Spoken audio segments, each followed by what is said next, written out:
What's up, BlizzCon? Make some noise! It is the final day of the 2018 Overwatch World Cup. I'm your host, Chris Bucket, alongside Tracer's twin sister, the one and only Zoe. Make some noise, ladies and gentlemen, if you've enjoyed her show so far.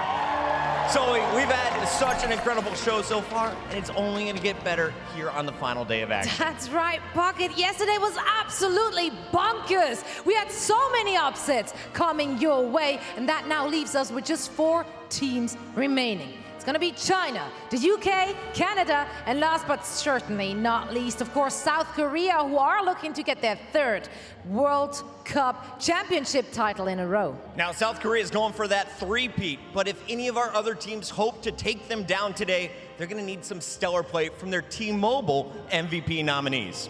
Wow, Bucket. Wow, that was really smooth. But Thank since you already mentioned it, yes, we want to remind everyone out there to cast their votes for their personal Overwatch World Cup MVPs. Simply hop on Twitter, use the hashtag T-Mobile MVP, and of course, don't forget the battle tag of your nominee. I got a few favorites so far. Yeah, a few. Gonna keep it going. I mean, Fusions, you're gonna see him from the UK a little bit later. Definitely a guy in the running. But yeah, that's right, UK fans. But we want you guys to stay involved all show long, and you can do that in our T-Mobile fan pulse. All you gotta do is keep your thoughts coming on Twitter using that hashtag OWWC2018. Let us know what you think about these great matches. Yeah, we can't wait to see what you have to say. But enough plug-in, Bucket. I can't take you anywhere. Are you ready to get these games going? I don't think it's up to me. BlizzCon, are you ready for some more Overwatch? That's a yes. I think that's a yes, so let's kick off this party right now by sending it backstage with the golden one. Thank you so much, guys. And yes, day 2. Super excited. It's going to be great. I mean, you know, hey, if yesterday we didn't all get fired, I think today we will be okay. Welcome, everyone. I'm Golden Boy. This is Brand Reinforce and Sideshow. We're excited for today's matches. We're gonna have we had some surprises yesterday. Yeah, we did. A lot of fun Mr. as well, didn't we? We did. We really did. You're reminiscing about something that happened less than 24 hours ago. Those were the days. Back in my day, Brand ran out and gave out XQC stuff.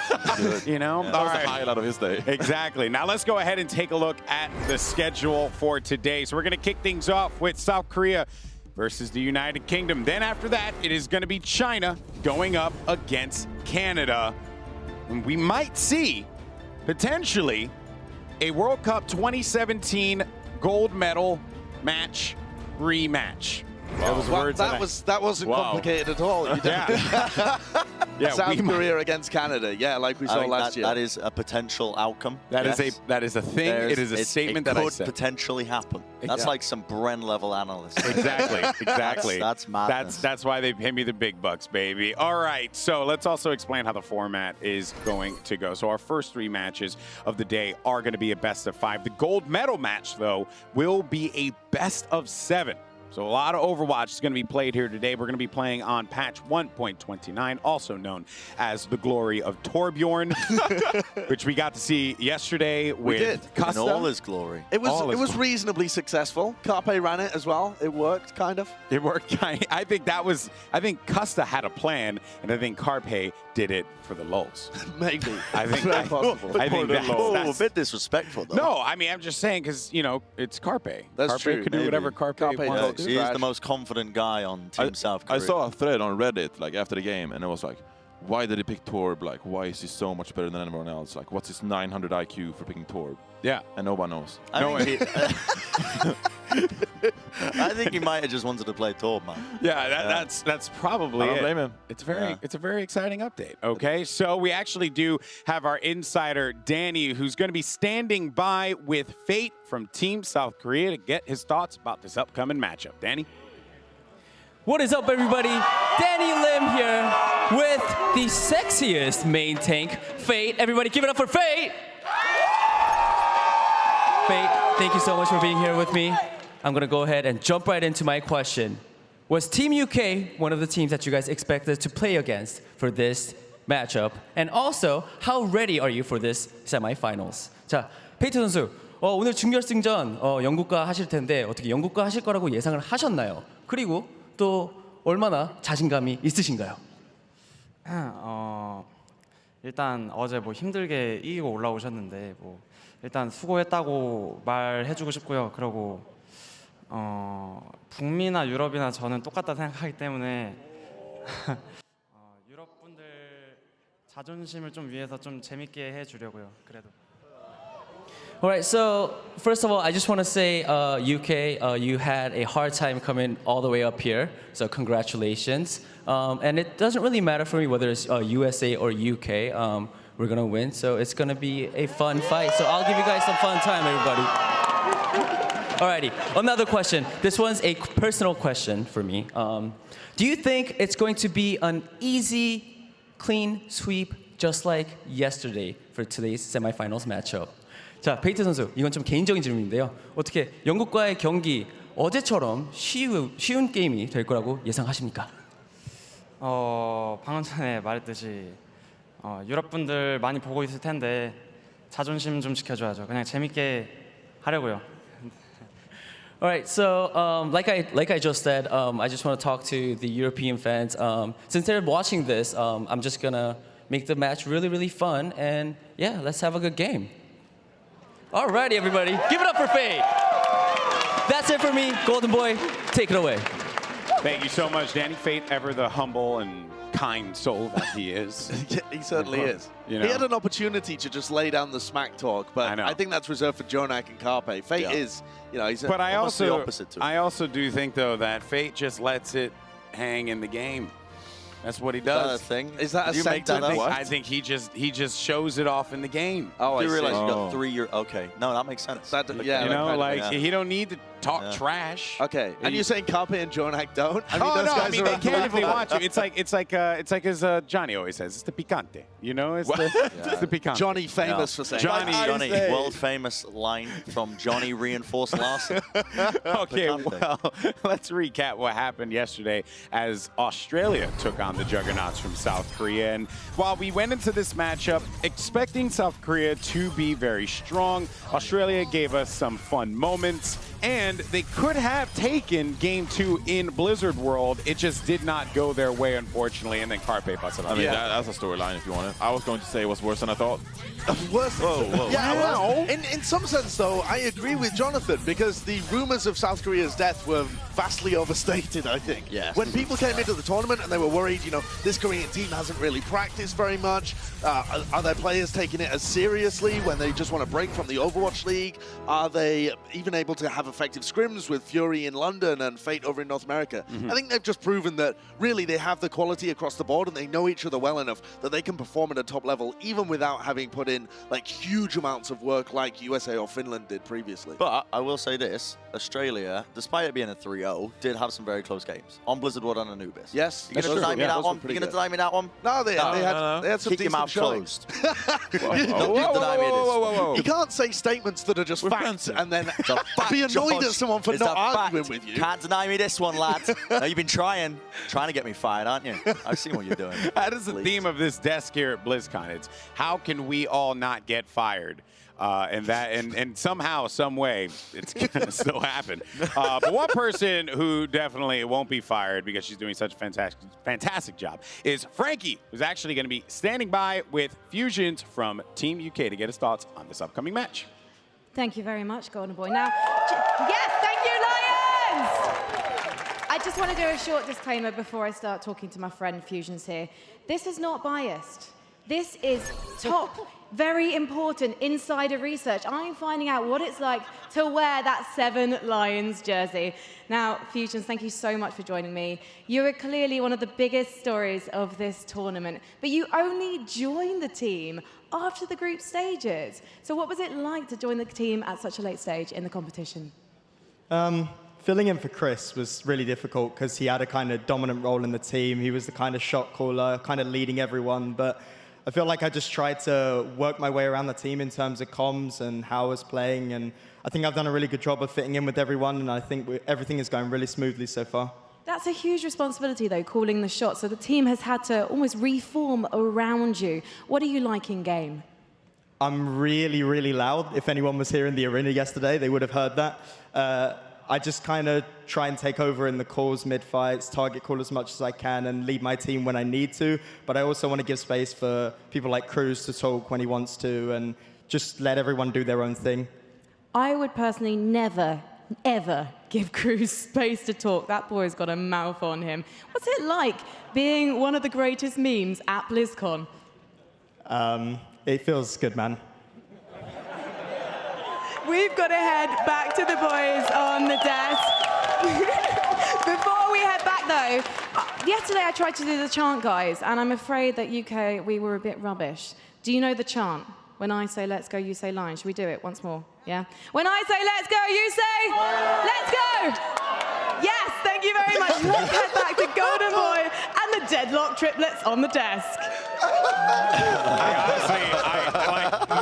No one can seem to get this thing right. It's early. It's early in the morning. All right, when I say let's go, you say let's go. Lions. Wait, Lions. Lions. When I say go lie, you say let's. Go lie. Let's. Go lie. Let's go. Let's. Go lie. Tigers. Go lie. No. It's a difficult chant to get. It really going, is. Honestly, I blame Stylosa. Just start singing just the saying. national anthem like the French crowd were doing. That is awesome. Does Yes. anyone in England know the national anthem? Are you saying you don't? Can we remove him, please? All right, let's take a look at the highlights from the match that UK had against Team USA, a squad coming into this tournament as the favorite to take on, to basically take it all, to lock it down and be our third Overwatch World Cup champions. But it was not to be. Yeah, I want to talk about the game for a bit. Yeah. Okay, no me. Sure. Okay, Sure. Let's talk about the game. And actually, the UK were pretty impressive. No matter if you think that the USA disappointed, I think that the UK looked very dominant in their game. They played this triple tank, triple support composition, and they did so very well. They absolutely dominated USA for most of it. But then also they showed another side to them when they brought out the double sniper threat on Volskaya Industries. So that means that this is a sort of multi-threat to this team that you can't really prepare for anything. Or that doesn't make sense. You can't. I knew what you were going for there. I understood. But I tried. I think this is something. You know, that's just how it be. It's okay. I think this is something that a lot of the viewers will have not quite gotten from yesterday's games. Because with USA being such favorites and then kind of crumbling towards the end, there was an underperformance from the US side. But the UK have stepped up massively since their group stages performance, where they weren't as good as France, weren't as good as some of the other teams, like maybe Finland, for example, who have already been eliminated. Yeah. I think a big key to that is adding fusions in. Yes. Christopher, as you were mentioning when we just before, was not removed from the team for a lack of ability to play. He wanted to step back into a coaching role, but Fusion's coming in, micros the team, is so powerful in the comms, tells people where to be, syncs up all of these different things. This guy's a powerhouse player playing for the Spitfire Academy team. I'll add as well, I think that he is honestly a candidate for the T-Mobile MVP. That's all I'm saying. I would agree with that. I actually would, like, no memes.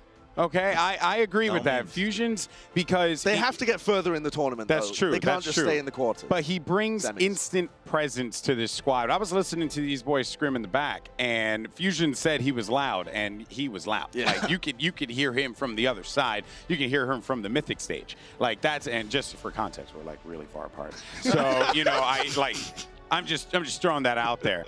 So yeah, this is going to be a very, very interesting matchup, and I'm really looking forward to seeing how this all breaks down. It's going to be fun. Hopefully you guys in the arena are having a good time. I can't hear you because they tucked me all the way in the closet, which is probably for safety reasons. So I think that that's going to be perfectly fine. And I'm sure you're all getting really hyped up out there as well in the Twitch chat, the Mixer chat, the YouTube chat, wherever you're chatting. But we're going to take a quick break. And when we come back, we're going to meet our teams and get some predictions. I promise it will not... It's going to be a dumpster fire. But don't go anywhere, because map 1 is right around the corner. We'll see you on the other side.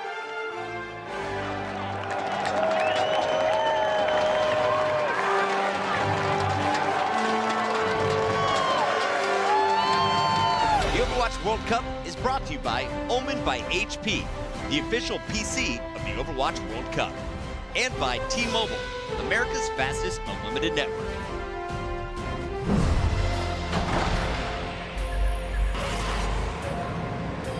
They don't just play for a team.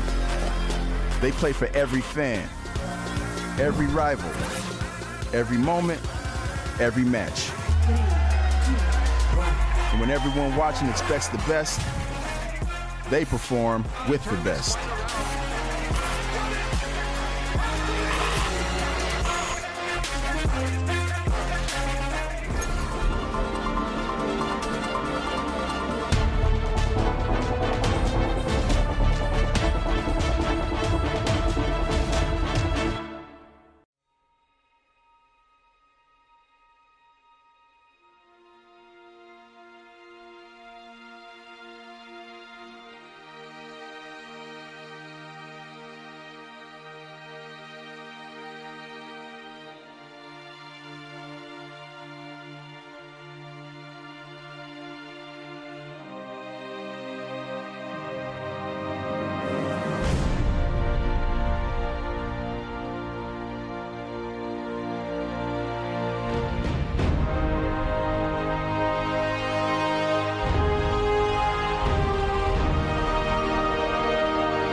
The 2018 Overwatch World Cup is brought to you in part by Corsair, T-Mobile, Samsung SSD, and NVIDIA.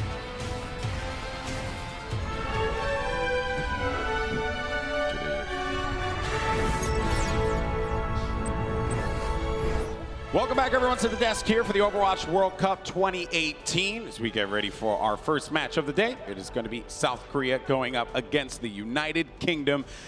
And, you know, I just want to get into the predictions. I want to find out what our analysts think, who they believe is going to walk away and go into that gold medal matchup. Who you got, Johnny? Well, yesterday we had great fun on the desk. We had a lot of stuff going on, a lot of fun segments, and some great games as well. But moving into today is the grand finals day. You know, it's a serious best teams in the world here. We're going to have the semifinals, bronze medal match, the gold medal match. So I want to focus on the games. You know, I want to focus on the quality of the games, the strategy, the technicals, because this is the best of the best. And we're out of memes. We're out of memes, so no more memes today, no more joking around. This is serious gameplay, guys. It just doesn't get any better than this. So I just want to enjoy the games today and really get into the in-depth stuff with the strategy and the composition. So who do you got? Order! Who have you got? Jonathan Reinforced Larson. Your prediction. That's not a judge's wig. That's not a judge's wig. I'm the judge now. I'm going to be judging your prediction. That's a Georgian. South scoring Korea. you orderly. South Korea? Yeah. 2 out of 10. Do you approve, Judge 2 out Brent? of 10. Oh. I do not approve of that one, Johnny. That's You failed. not a judge's You failed. wig. This is a judge's wig. That's I was outrageous. promised by the shopkeeper that it was What, a judge's you have wig. pearls. No.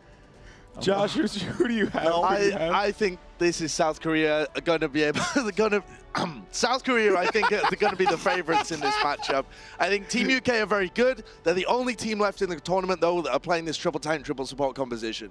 So I've got to say that in general, it's favoring towards the teams that counter it. I think Korea are going to be able to do it. I think UK will give them a good game. Judge and I think Bren. Bren should take his ridiculous hair display off. Judge Bren also rates Josh's prediction a 2 out of 10. Judge Brent, And who do you think's going to win? Judge Bren believes that Team UK is going to be taking this one.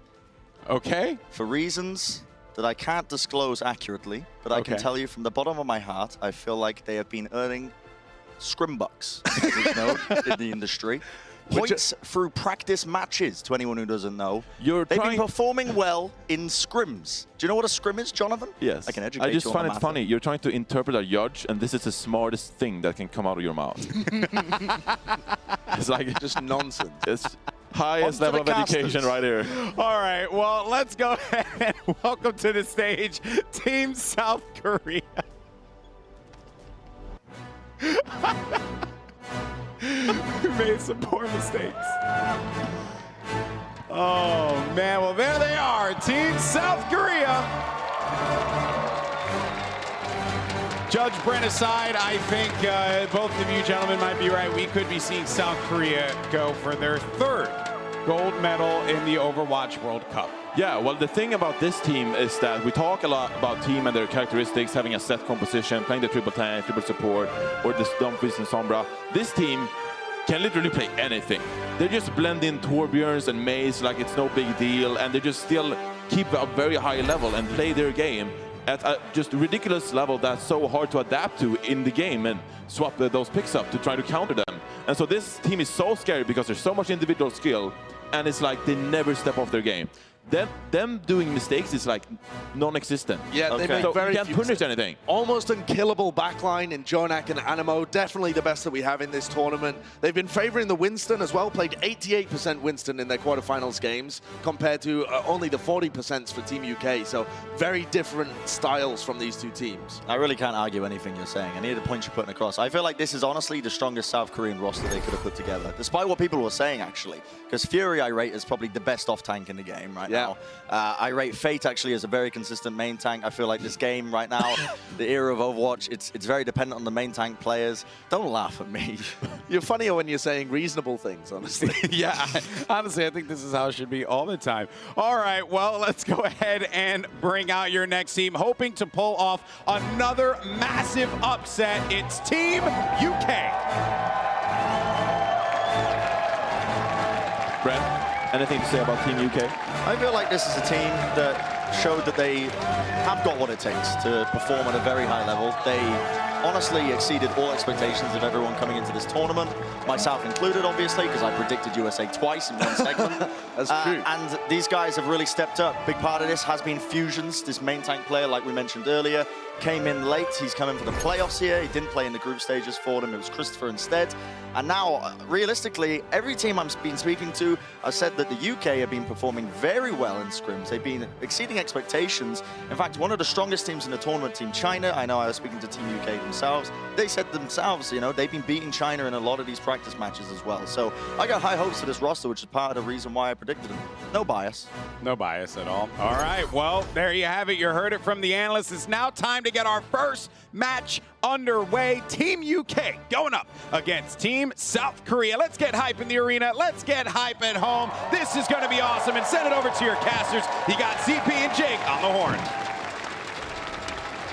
Thank you, Golden Boy. This is the final day here at the Overwatch World Cup, live from BlizzCon here in the Overwatch Arena, and we are going to be watching the champions, South Korea, taking on the giant killers of the United Kingdom. And Jake, I gotta say, this could be an absolute stunner. I certainly expect it to be so. I mean, Team UK coming up so huge against USA. This is a team that is full of just these Lanimals. You know, they come alive on land. The crowd's here. They're all supporting them. When the adrenaline is at a maximum, that's when they perform the best. No doubt about it. And of course, first map is going to be Nepal. And in case you're tuning in, let's look into what makes a control map tick. This is Control. Two teams fight head-to-head for control of a common objective located in the middle of the map. To capture the objective, your team must stand within its range for a set amount of time. Capture percentage is continually given to whichever team is in control. The enemy will fight to clear your team off and capture the objective for themselves. Losing control will pause your progress. Now your opponent gains capture percentage. If both teams are on the objective when one of them reaches 99% capture, the game enters overtime. This extends play indefinitely until one of the teams is cleared off. The round ends when either team achieves 100% capture.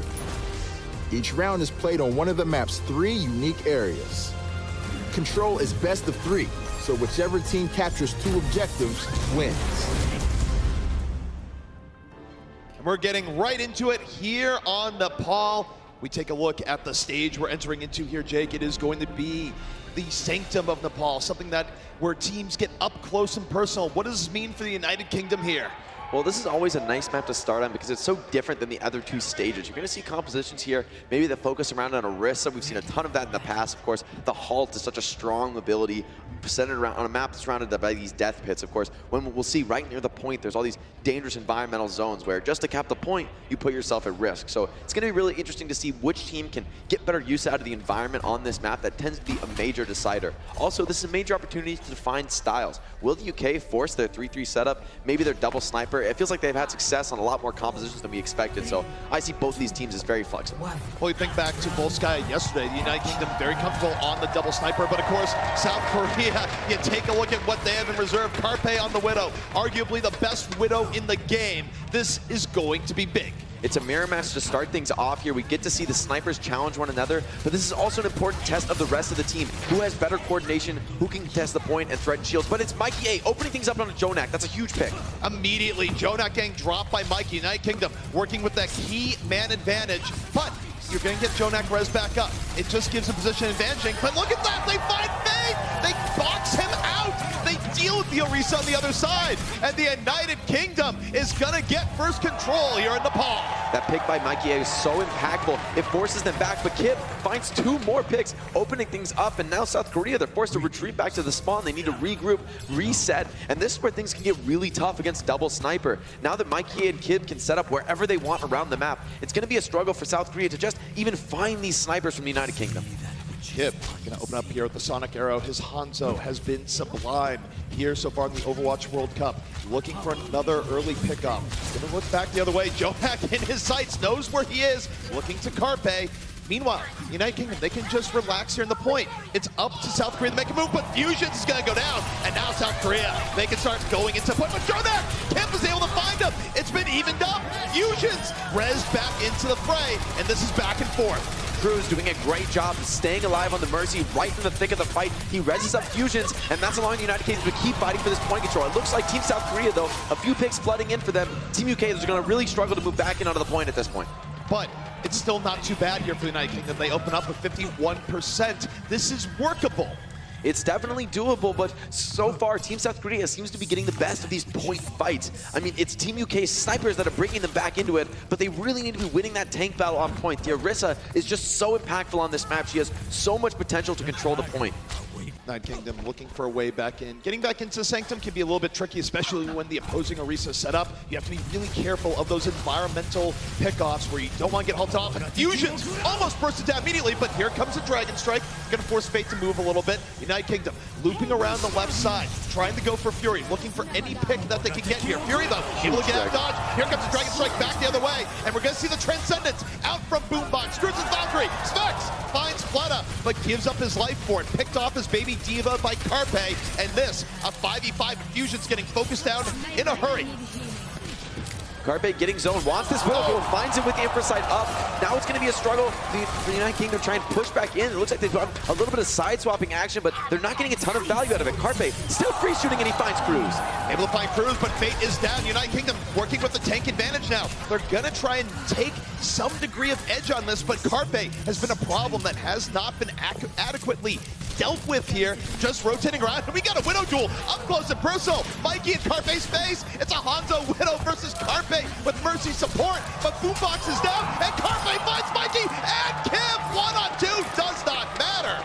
The two snipers from Team United Kingdom just can't take down Carpe and Animo. It's too strong fighting together in their pocket. United Kingdom's side swap play not working out there. They're going to transition to a heavy dive composition. They don't have enough time to work another double sniper offense. I like this play, but Fate has the supercharger. That's so dangerous against these light, squishy heroes that the United Kingdom is bringing out. It is an incredibly important ultimate. It's something you don't want to push into unless you can deal with it immediately. Fusions leaps on in. Mikey is able to deal with the supercharger, but Fleta gonna drop the Dragon Strike, make a little bit of space. Smex demeched immediately. The United Kingdom, we are in overtime. They must stand the point. They flip the point, but now can they win the battle? Mikey finds Carpe in the back. United Kingdom fighting when they have to at most, but Carpe, you're gonna see him get res back up. United Kingdom needs to get something here. Needs to make the most out of pressure, but Jonak pushes Mikey back. And all South Korea has to do here, Jake, is take this battle, and the point will be easy.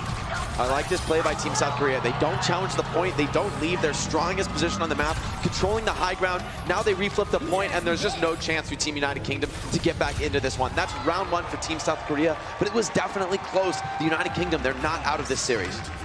Not in the least, but you gotta take a look at crazy plays here. Carpe coming in. He's fighting two snipers right in his face. He has a bit of support, but man, able to get both there.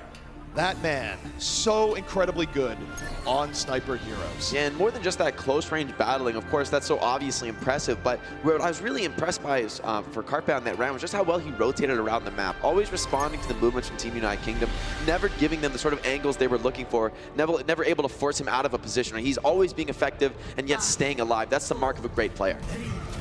Now we switch stages here. Of course, this is a control map. It is 3 rounds. We move into the Shrine section, which is a little bit more wide open.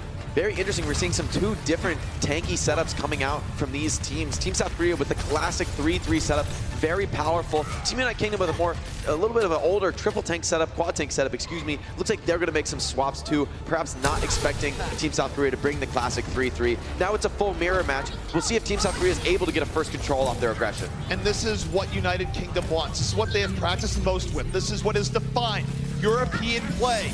Can they take it over South Korea here? They lose first control of the point because they had the swap, but they take down Fate. And once you lose the Reinhardt, things go very poorly here. Fusions, a lot of damage on him. He falls. South Korea with the equalizer. Now very much in this fight, but Kim getting onto Brigida. Momentum for the UK.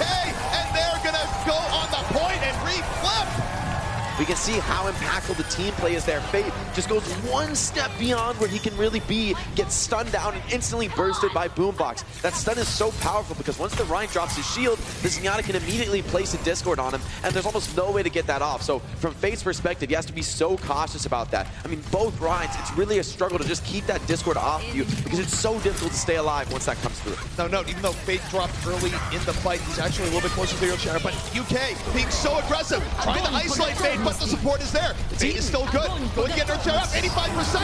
Under pressure, no, gonna fall. The United Kingdom with the grab from Mikey. Able to isolate before the Shadow can come in, but Fusions is down. It is back and forth. Transcendence invested here by Boombox. United Kingdom, they want this fight right now if they can grab it. The problem for Team South Korea is that Carpe got his grab eaten by Smex and then fell. Now Mikey has 100 energy, and there's just not enough damage on the side of Team South Korea to really challenge it. You can see he doesn't even have his other tanks with him. He's the front line now. He knows how powerful he can be when the enemy Zarya has fallen. Now, Fusion's pushing closer with a Shatter, finds one. That's a crucial drop down. Ends up getting 2. Now they're going in. Fleta taken for a ride. United Kingdom, the first 2 pickoffs. Fusion gives his life, but it's well worth United Kingdom, one fight away from pushing this to a third round. The United Kingdom is playing these fights so well. They're getting right in Team South Korea's face, right as they come out these choke points, giving the Team United Kingdom the best geometry possible. That's what's allowing them to get these great plays because they're taking the initiation at exactly the time they want to. Team South Korea coming from the high ground again. We'll see if they have a better approach this time. United Kingdom sitting on almost 4 full important ultimates. And of course, you gotta look to Mikey here, the grab in reserve. Team on the other side, it's Fate with the Shatter. South Korea looking to bank off that, moving forward. Shatter coming down, knocks down one, but the UK going back the other way. And now what we're seeing here, both things even here. The grab from Mikey, Eden in the fight, which is of course huge from Fury. Both teams still 6-on-6 from Fleta. Finds Fusions, a ride for United Kingdom down. The Transcendence not quite in time. And the South Korea looking to flip this back. And with 2 pickoffs, it's looking good. This pretty big, and Carpe drops the grab, felt he need to use it. 3 in, but that's a big use of ultimates coming in from South Korea. To major ultimates are using that late in the team fight. Zarya now with 0% of her ultimate. She's gonna need to build that up quickly. Mikey A already at 66. It can be really impactful. South Korea now needs to be perfect if they want to close this one out into the United Kingdom. They've been so strong with this 3-3 here, Jake. What I also want to highlight though is Team South Korea, because that fight took so long, they used their support ults and now they built them up again. That's a major advantage with the Team United Kingdom being so far from their own support ultimates. These tend to be the most impactful, crucial ultimates, but the aggressive pin in the Diva Bomb by Team South Korea, UK's not ready for it. Big Diva self-destruct coming in from Fury, set up so well by his team. That's going to buy them one fight, but take a look at the United Kingdom. They didn't have to invest anything into that, and they still have about 2 more goes at this. That's true, but Team South Korea, they're still holding on to their 2 support ults. Boombox and Cruz didn't get a chance to build so much in that fight, and we're nearing that last fight territory. Maybe Team UK can get 2, but it's not looking like they have a ton of time. They've got to move quick, and they're rushing into support ults. This is a tough situation to be in. Got to look towards Mikey here, what he can do with this grab. Doesn't want to get eaten, but he's going to have it up soon. Fusions holding on to the Shatter, under fire, healed back up, drops the Shatter, knocks out one, they're looking for the Brigida, they get it. Transcendence from Jonak, just not quite in time. Mikey's grab, Eden again in the middle of the fight, as you see Jonak rotating around. United Kingdom still the man advantage, barrier up and ready. Fate out of the fight, Cruz is going to try and save this to the last minute, and then drop it as they take the point. Team South Korea forced to regroup around Jonak in the flank. That's a nice reset, but will it be enough? It's Team UK, total control on the point. The beat drop comes out, keeping them all alive. Team South Korea dropping like flies. It's Team UK with total control. The barrier coming out for the grab. United Kingdom with the numerical advantage here on the point. They just need a little bit more. It's cleanup duty. They want that 3rd round. They want another upset here again. And we are going to go to that 3rd round here, Jake.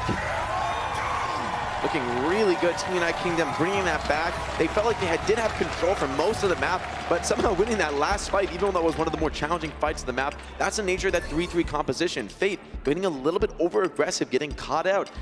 Team United Kingdom is kiting that aggression very effectively. When Team South Korea does have those Diva Bombs, those Shatters to work with, they are comboing them well, but when they use those ultimates, those key aggressive plays, Team UK is playing so well in the ultimate light fight, right? Not committing aggressively, just playing slow, playing cautious, and it's Fate who's getting caught out first. That's not what you would expect in this team's matchup.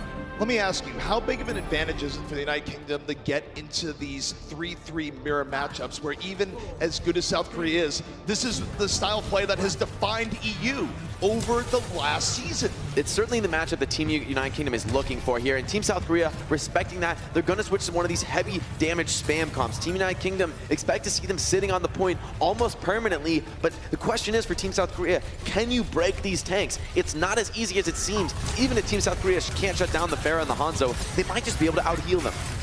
Flood, of course, looking to land the rockets, getting very nice splash damage in here early on. Gonna cause Smex to turn around and start trying to isolate this rocket damage. But meanwhile, the United Kingdom, full control of the point here. South Korea has to give up first flip because you can't fight these tanks straight in their face. You've got to wait for your opportunity, but so far, United Kingdom just very tanky here, but Mikey goes down! Big rockets from Fleta and South Korea. They got their opening. Fleta showing why he got picked up onto this Team South Korea roster with the barrage already ready on the first fight. Team South Korea is gonna flip it back. A little bit of control for Team United Kingdom, but that's essentially a perfect execution for Team South Korea. is trying to do. Now, the challenge gets a lot tougher for Team United Kingdom. Not only do they have to face the spam on the point, but also on their entire journey to it. It's a lot more difficult to win this fight than it was to win mid, so Team South Korea with a big advantage here. Farah loves being on the defense on this point, not so much on the attack. That first fight win for South Korea, so incredibly vital. Early Dragon Strike here from Carpe, looking to do critical damage. United Kingdom absolutely wounded here, but no one down yet. Mikey, though, isolated. They lose the Zarya. The rest still up. Boombox on the Moira. Getting close to a coalescent. Sound barrier dropped, but you see Smek's down, Boombox out of it, and the South Korea in from control. It's so hard for a 3-3 to maintain when you lose someone early on. Team South Korea's composition is just so much more flexible. It's still going to work even if they lose a player or two, but you can't really say the same about the United Kingdom. Fleda's barrage absolutely destroying them without a D.Va or Zarya to protect them. Fleda making the Farah work. South Korea just over the 50% mark. About 2 more 1 fights are needed here. If you're United Kingdom, do you swap it up? It's a really tough time to swap. At this point, you've already got a few ultimates, and you can't really get off Reinhardt and Moira. I mean, they're not the best characters for the situation, but you don't have the opportunity to build up more ultimates. So this is the best the United Kingdom can do here on Nepal. They need to flip this point with what they've got.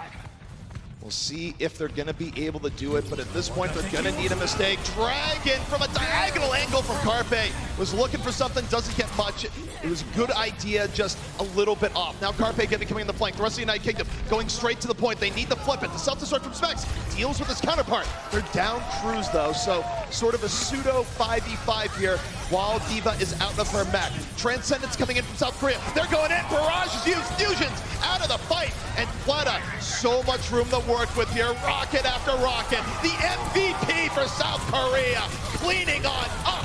And that might be it. No one can stop Fleda once the Lucio falls. Once you lose that speed boost, Farah's job just gets so much easier. All of her targets are now moving slower, so that pick on the Cruz is so important early in the fight. It really limits the potential for Team United Kingdom's comp. They need to stop getting picked here, but it's not so simple against players as talented as those whom Team South Korea is bringing to bear.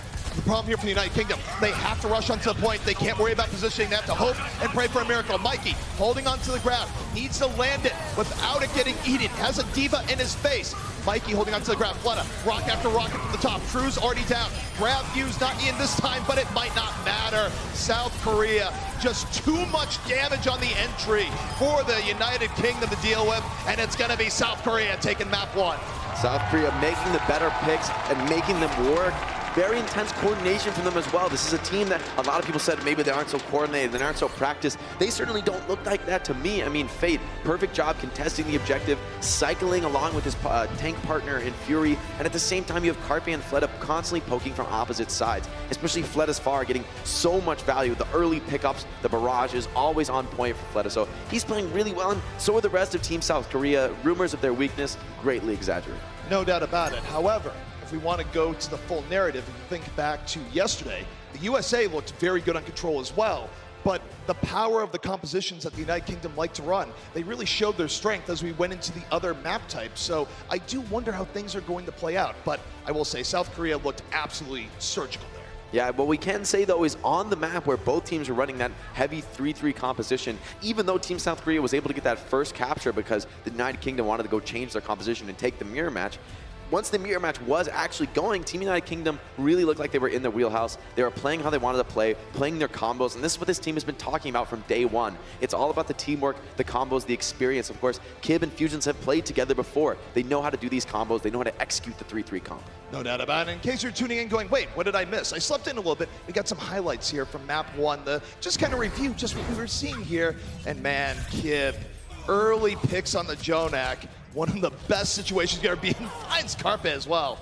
Absolutely deadly. Can't complain about that. Carpe looking so dangerous on this Widow. Some sharp picks from him. Oh man, just a quick 2-piece. Can't do much better than that. And this, you had both Mikey and Kib in hot pursuit, and Carpe, supported by his D.Va there, just did not care. Yeah, definitely, this is a crazy map here. I love this pin from Fusions. That was such an important pin. Gets the shatter on the Brigitte. Even if he pays his life for that kill, that just shows how impactful Brigitte is in this current meta. Those directs from Fleda are just beautiful, though. No doubt about it. And of course, we want to hear a little bit more from the UK side. We got Frankie breaking it down. Hello, yes, indeed. Now, yesterday, I nabbed Coach Hayes from Team UK. Yes, Team UK, everyone.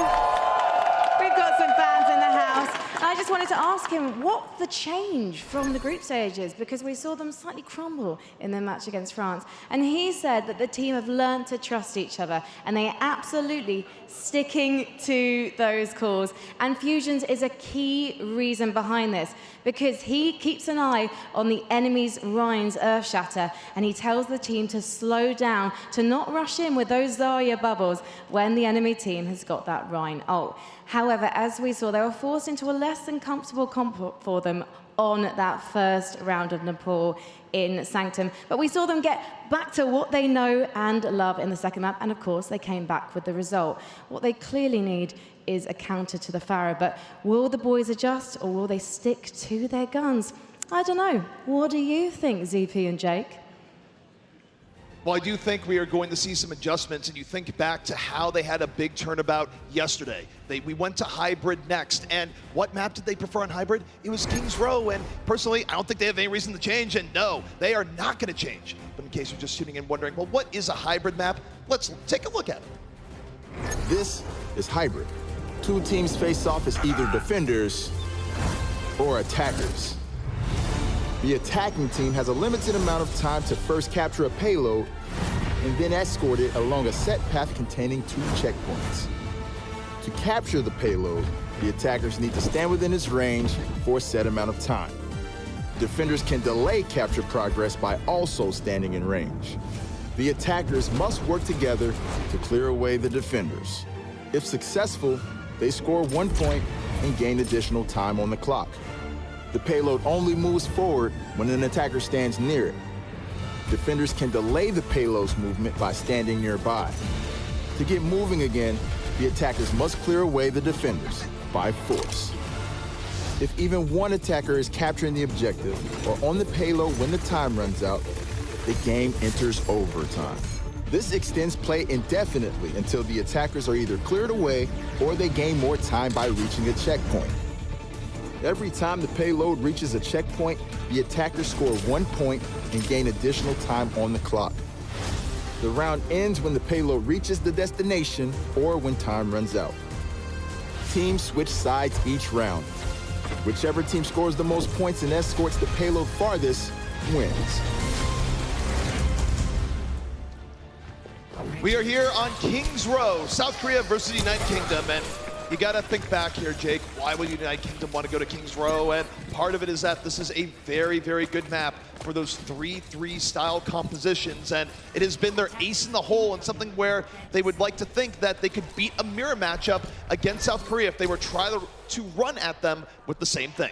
I like this initial starting play by Smex with the teleporter. He's going to go back to spawn, get off the Symmetry. He doesn't actually want to play this character, but traditionally on King's Row, it's impossible to cross this position that Team United Kingdom is playing without passing in front of the windows, those sight lights from spawn. So we'll see if Team South Korea is prepared for this possible sim strat, or if Team United Kingdom can get that surprise initiation to win the first team fight. Every little bit of information helps. Every bit of information you can deny is even better.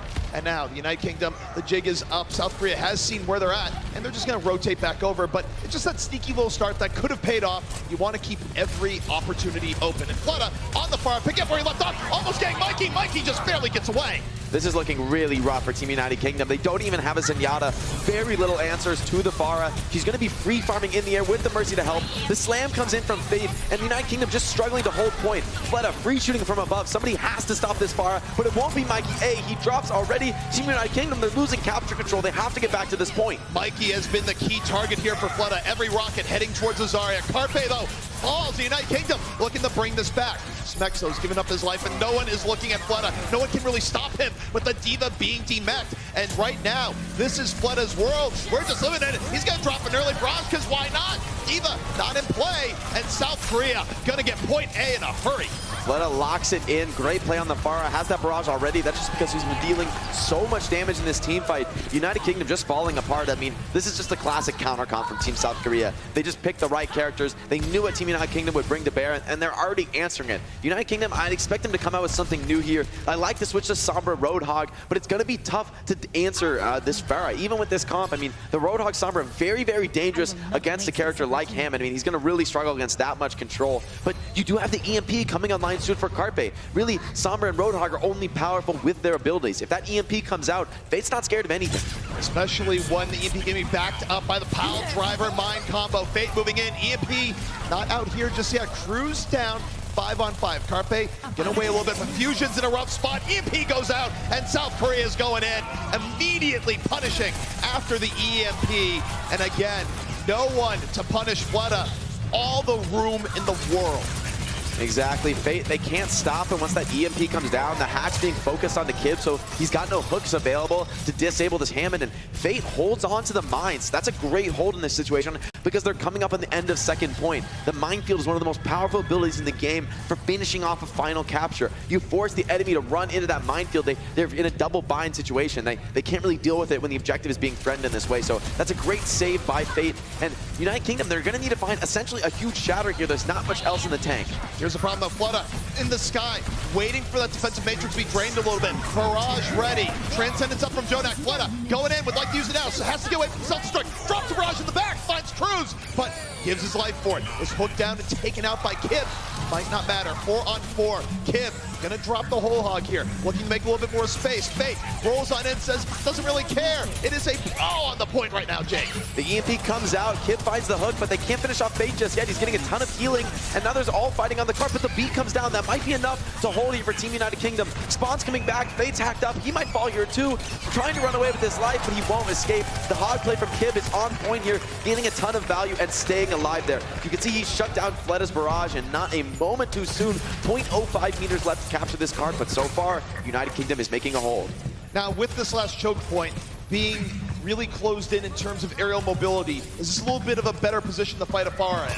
It definitely gives you a little bit of an advantage, but Fleta is still going to get a ton of value. I'm confident in that. It's going to be a struggle. Kib really needs to find the hook. There's not another consistent way to take down Afara in this situation. Carpe holding in the back. The EMP is ready, saying, all right, guys, when you're ready, hop on in. The time is now. Drops the EMP. But United Kingdom able to work around it. Colossus coming in. Mikey in danger, but no, Mikey's going to get healed back up. United Kingdom, they've survived the lights being turned out. South Korea, now the question is, what do they invest? They kind of back up for a moment. Jonak holding on to the Transcendence. Fleta about to get the barrage right back on up. Fate pressuring the front line. United Kingdom very sturdy in the back. So far, neither team with an edge. But now the barrage is up. Transcendence is in. It's for Fleta. That's why he did the Transcendence and keeps him healed. They get the fusions. And with the man advantage, South Korea looking to move on in. But Fate, he's getting focused. Is he going to fall? He does. The barrage takes down Fusions, and without their Reinhardt, Team UK, they just can't stand on the point. You really need that shield. So it's just a textbook play from Fleta and Jonek. There's not much counterplay available to that from the United Kingdom. Smex has to be constantly using his Matrix in that situation because of the amount of damage that's pouring in. And once Fleta knows that there's not too much of that resource left, he can freely commit with the Transcendence. There's no way to stop him for Team United Kingdom. Very interesting to see South Korea just wait there for those ults to come online, just sort of rope a dope, and then, oh, Mikey, next fight, drops the EMP immediately. They use it to isolate Fate, so you get rid of the main tank, give yourself more room, and now United Kingdom is going to roll to South Korea, but Kid almost goes a little bit too far.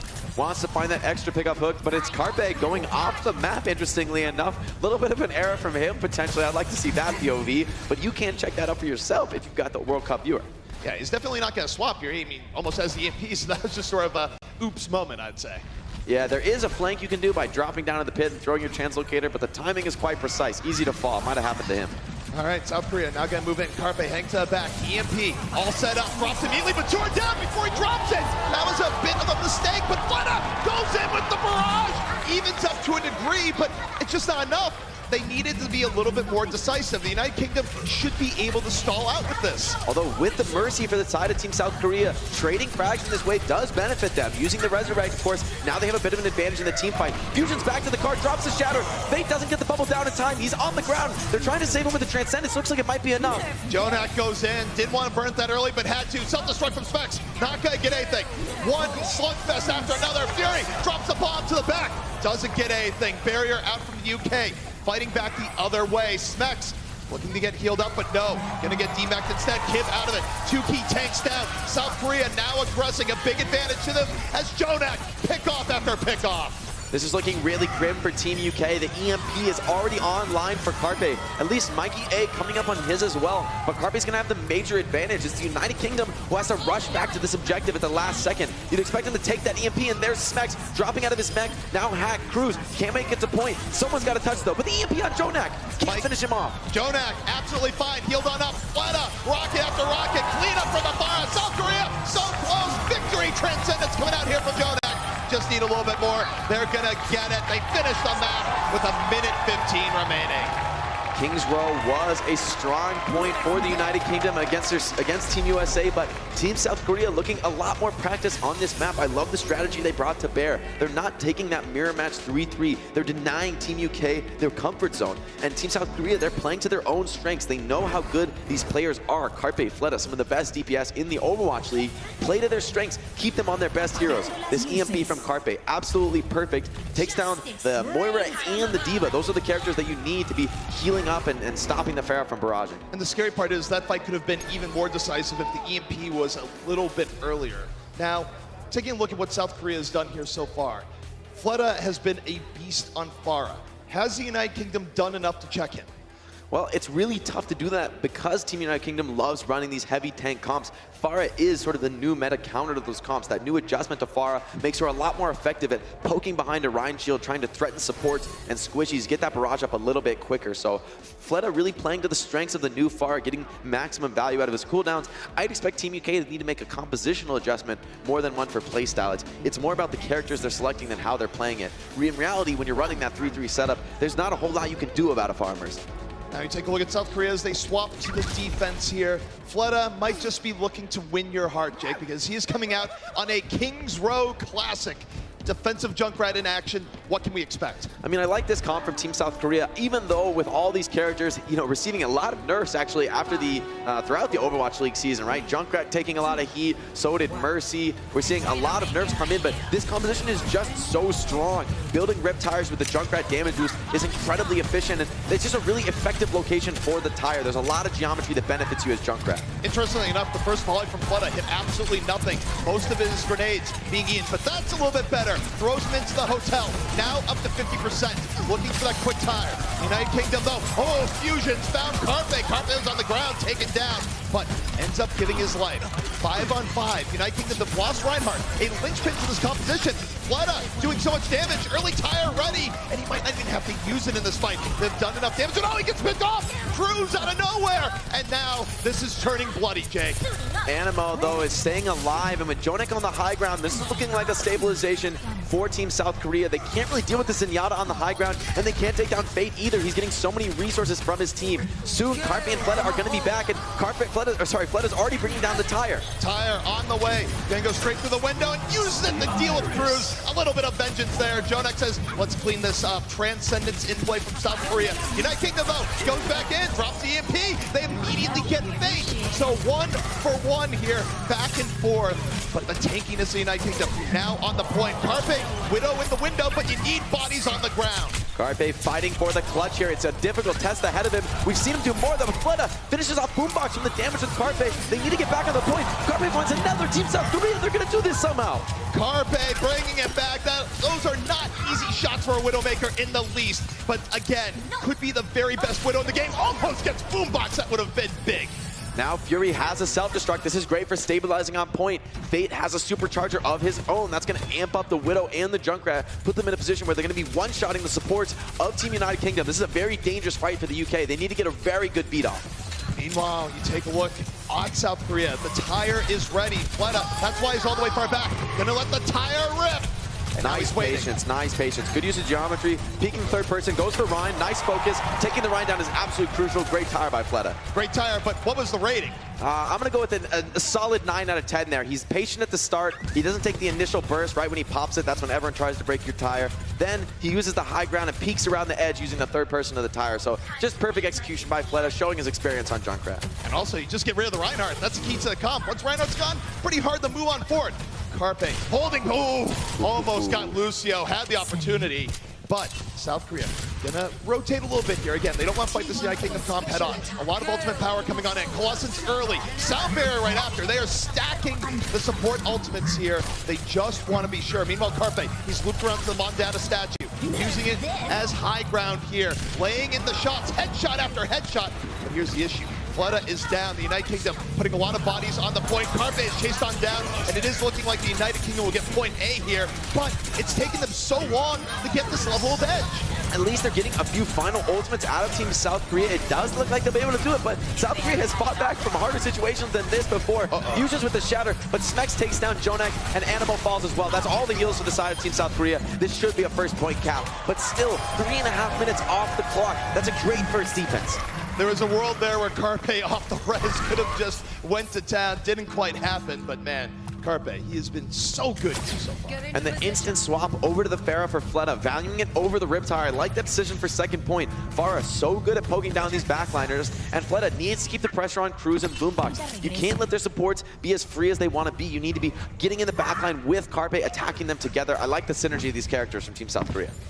South Korea banking on the swaps. United Kingdom wanting to bank on a little bit of momentum here. Mikey A holding on to the EMP. Going to use it here. Really looking at the tanks more than anything else. Going on forward, but it's early self-destruct. That makes things a little bit spicier. United Kingdom, though, able to play around it. Now Mikey goes, now might be time to drop this EMP. They're waiting to the very last second here until the fight really goes into play. Now the EMP is dropped, and they immediately pop fake. That's what you use the EMP for, the deal with the tanks.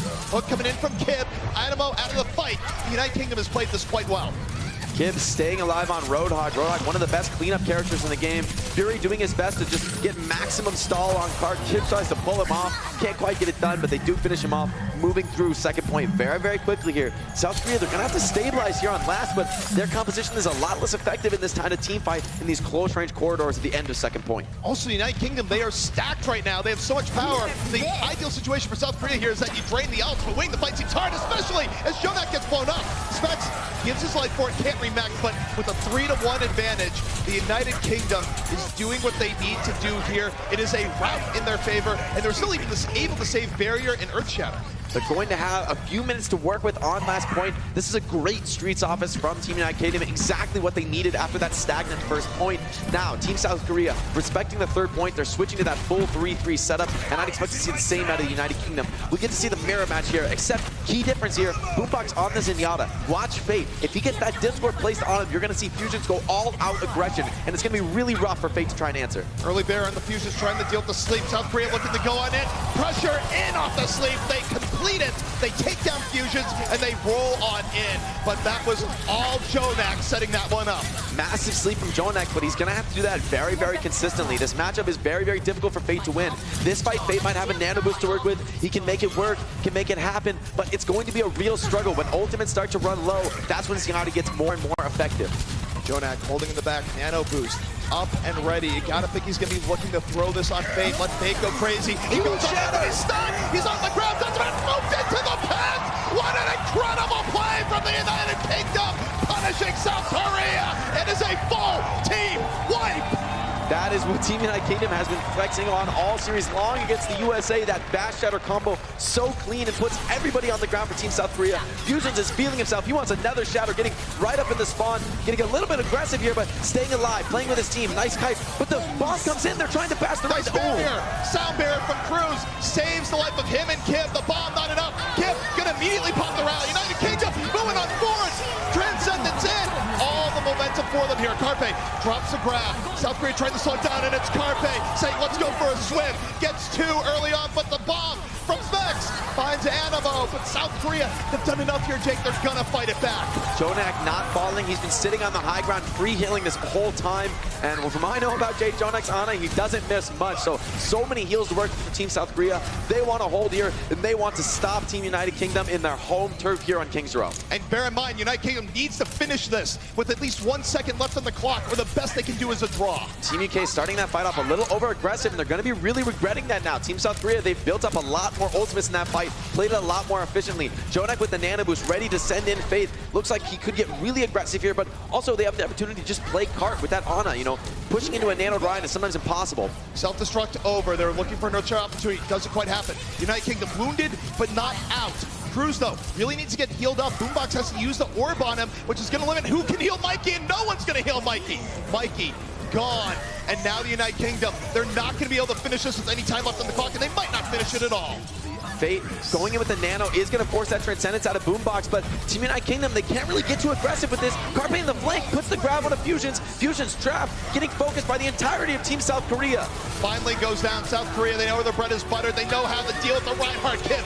Last desperation rally here. The United Kingdom, they're looking for the overtime finish for the possibility of a draw. South Korea, they want the win. They want the 2-0 going into halftime. Kim slapped by Jonak. South Korea moving in. Barrier, though, out from the United Kingdom. Lets them survive. Still armor up from the rally. Come back their lane. Oh, Fate into the pit. Cruz again with the boop.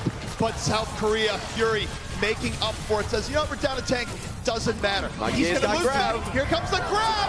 And United Kingdom, they're still in it. They're looking for the finish. But South Korea's still fighting.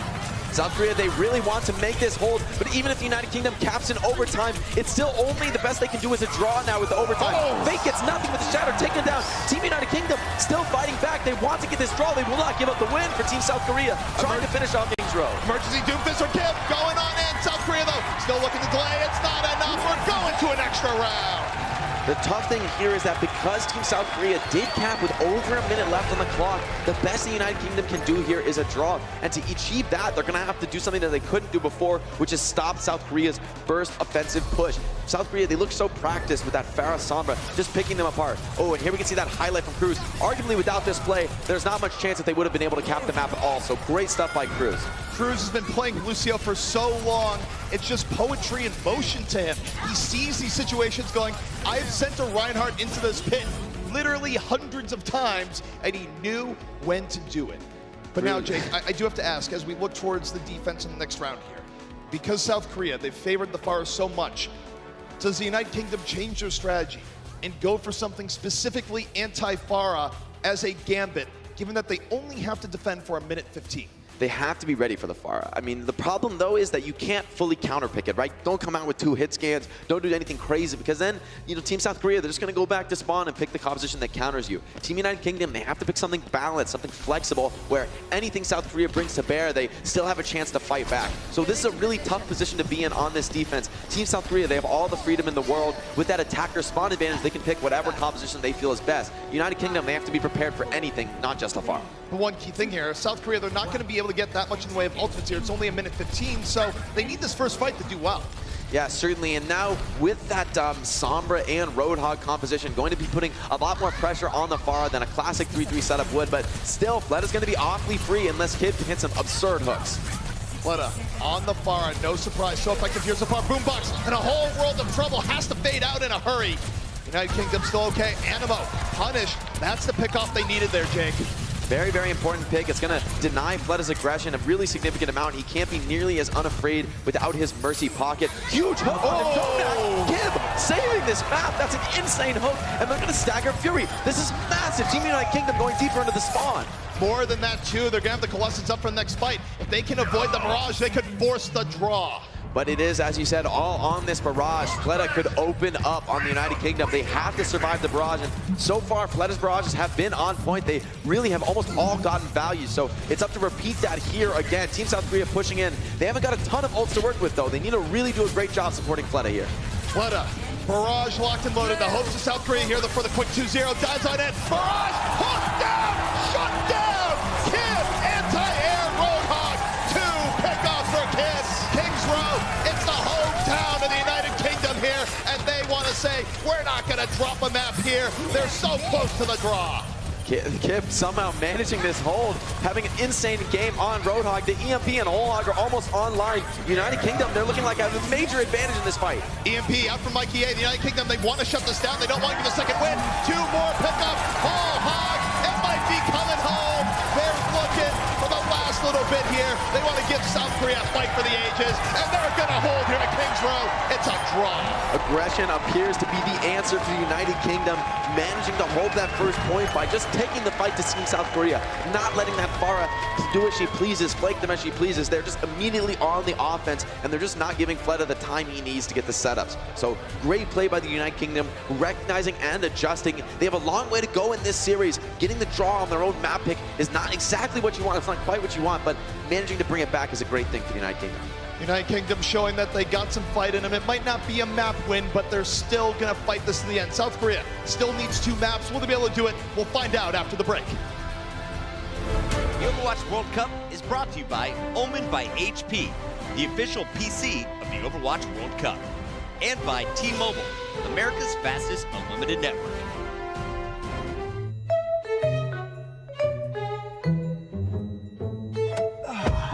Hey, Doa, thanks for the ride. No problem. I've got something you've got to hear. This car has a pretty good sound system, right? Yeah, the best. Excellent. Because we're going to need to hear the whole range to really appreciate this. It's a thing of beauty. You ready? I am as ready as I'll ever be. This is Monte Cristo, and today we're going to take a look at a strategic breakdown of the latest match between the Los Angeles Gladiators and the Seoul Dynasty. Of all right the off the bat, we're going to get a couple of environmental kills. But I hear it. At the I feel like I've heard this one before. It's like honey dripping into your ears, all of the treble and the bass working together in perfect harmony. Oh, it's a thing of beauty. It's like an ancient Norse deity decided to open his mouth and...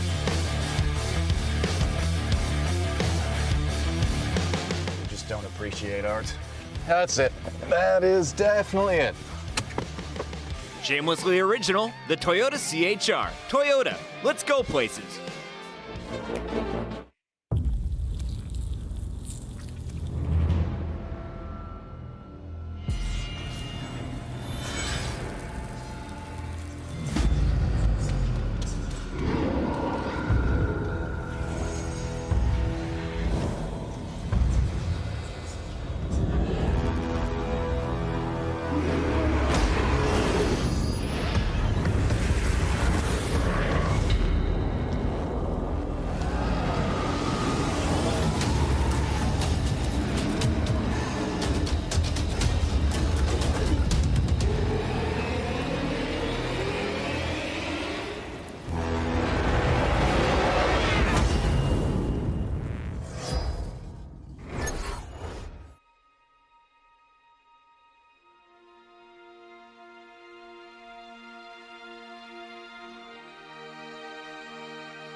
The 2018 Overwatch World Cup is brought to you in part by Corsair, T-Mobile, Samsung SSD, and NVIDIA.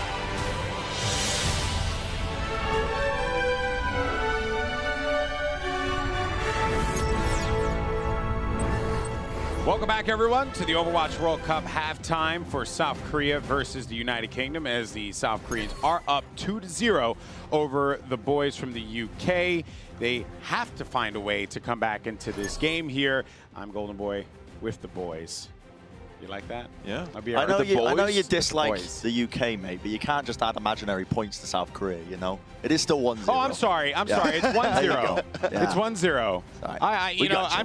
I'm just so used to, South Korean dominance. You know, changing, what can I say? Times are changing. Times are changing. To be fair, CP said that it was a draw, and then that it's coming home. So I mean, everyone is being a bit hyperbolic right now. I guess so. All right, well, let's go ahead and take a look at the highlights for map 1 and 2, Nepal and Kings Row. We start things off on Nepal. South Korea looking strong at the start. United Kingdom, though, did manage to clap back, so not all is lost for the boys across the pond. I think it was quite unfortunate that they landed on Nepal as a map, actually, against South Korea, because Team UK, they like the ghosts, they like that triple tank, triple support composition, and a lot of the stages on Nepal, they just do not favor it in this. This was the most difficult point for them to have for a point. Yeah, it definitely was. But when South Korea tried to match goats v goats, the United Kingdom kind of clapped them. And then when it came to this point, they just showed that Fleder is an absolute beast freak and was just destroying them all over the place.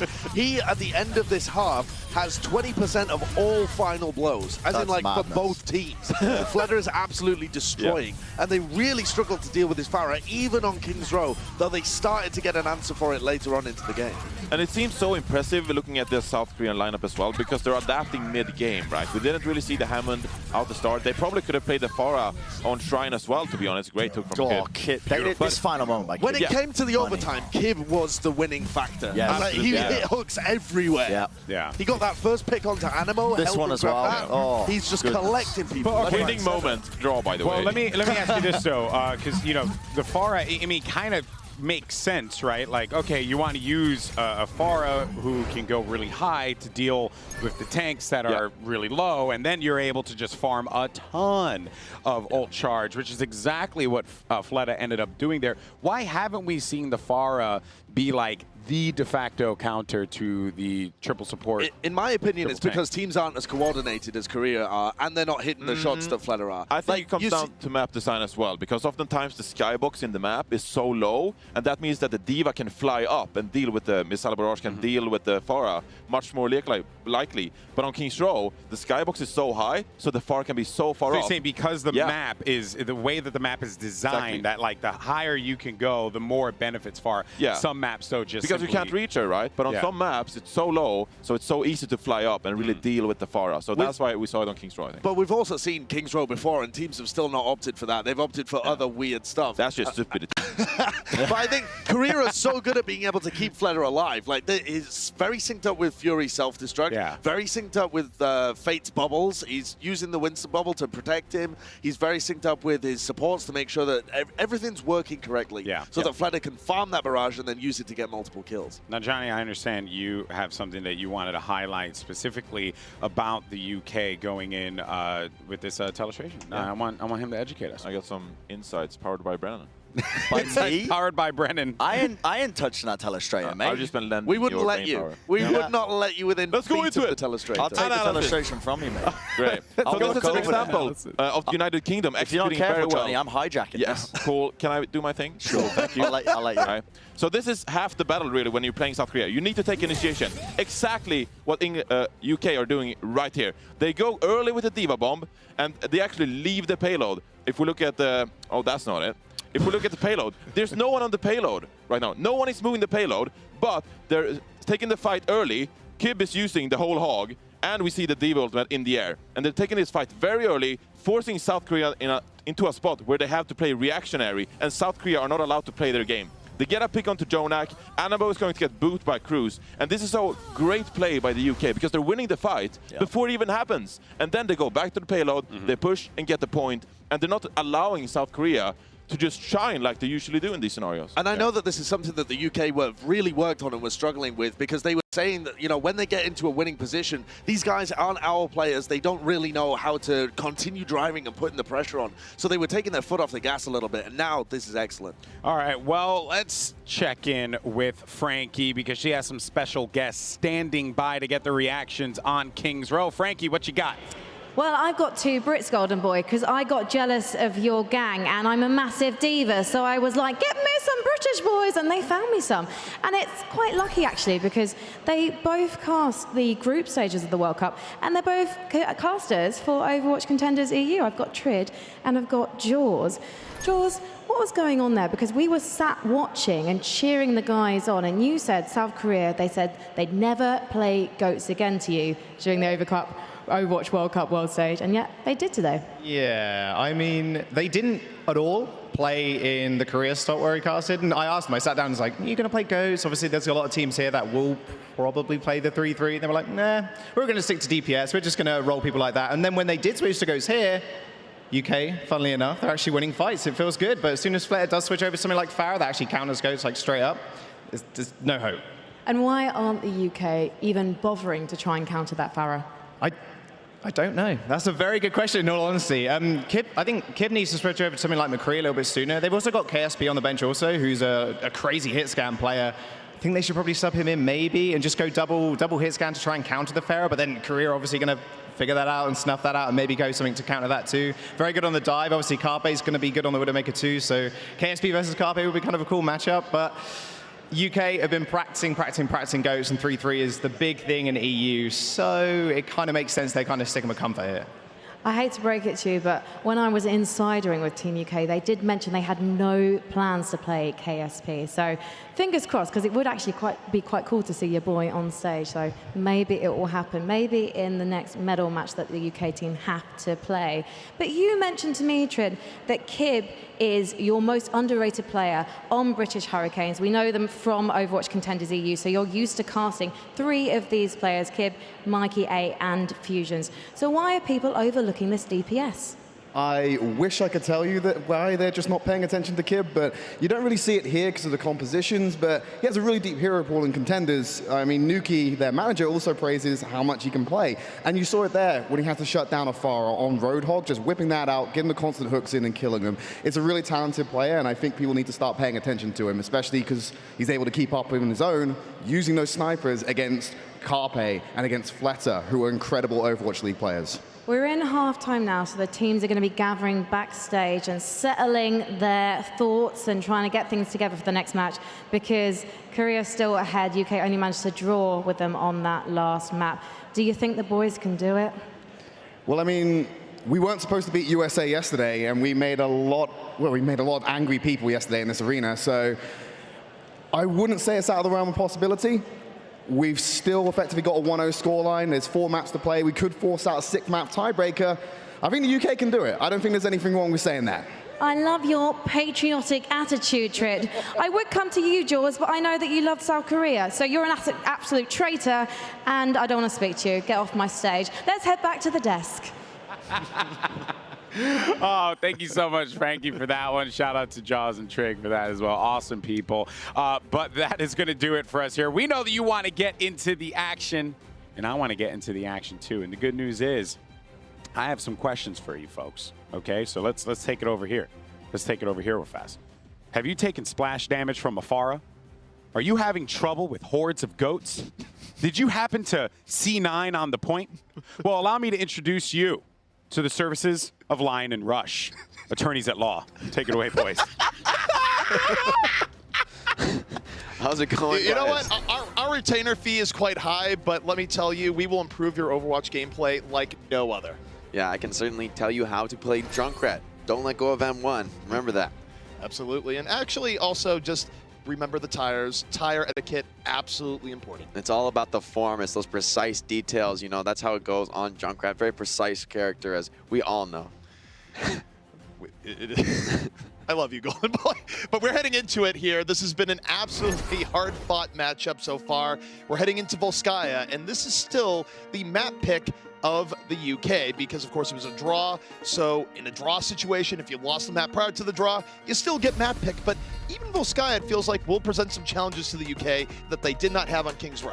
This is a major turning point for the United Kingdom. I would say this is the most important map in the series. This is a map where forcing that 3-3 permanently is going to be, I think, ineffective. I think characters on the high ground like Soldier 76, Widowmaker, Hanzo, they're just too difficult to deal with on a point like Volskaya first, where the point is just surrounded by this ring of oppressive high ground. 3-3 really struggles in those environments. So we'll see if the United Kingdom wants to force that and make it work, or do what they did against Team USA. Bring out that double sniper. Mike Ye has been performing at a really top level on Widowmaker, and Kibbs Hanzo has looked really clean as well. So this double sniper setup is not really a weakness for the United Kingdom. I mean, we've talked a lot about their 3-3, but that double sniper, I think of all the DPS compositions they could run, that's probably their best chance, like their best opportunity to win on Volskaya. They want to play the 3-3 on defense, or at least a variation, right? I like this change up from them, right? Given that they practice so much tanks, instead of going for that McCree, you know, that's a really easily punishable pick. South Korea's dive is very going to be attacking a McCree, but you run characters like Hog and Sombra,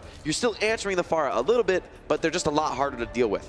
What do you think of this positioning here by Fusions? It's aggressive, and I'm not sure he's committing. I think he was thinking about it, but might be walking back. You can't easily tell from here. I think he's just going close to get some audio cues, maybe potentially get a guess on what Team South Korea is going to bring to bear here. But they do want to hide. Smex baiting. Carpe, though, is going to see everything, and they don't realize they've been scouted. This is the danger of Sombra.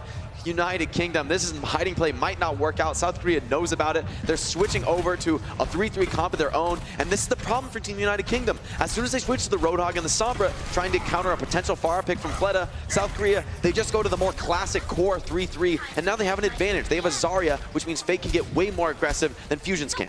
United Kingdom really gonna have to rely on mastery of tank comps here. Bring this back in a period of disadvantage. Fusions coming in from the flank, immediately stunned, isolated. There's no shield for him here because they're not running it, and he's immediately taken down. Jake, you called it, it happened, and South Korea, off the scouting info, just gonna easily waltz on to this point.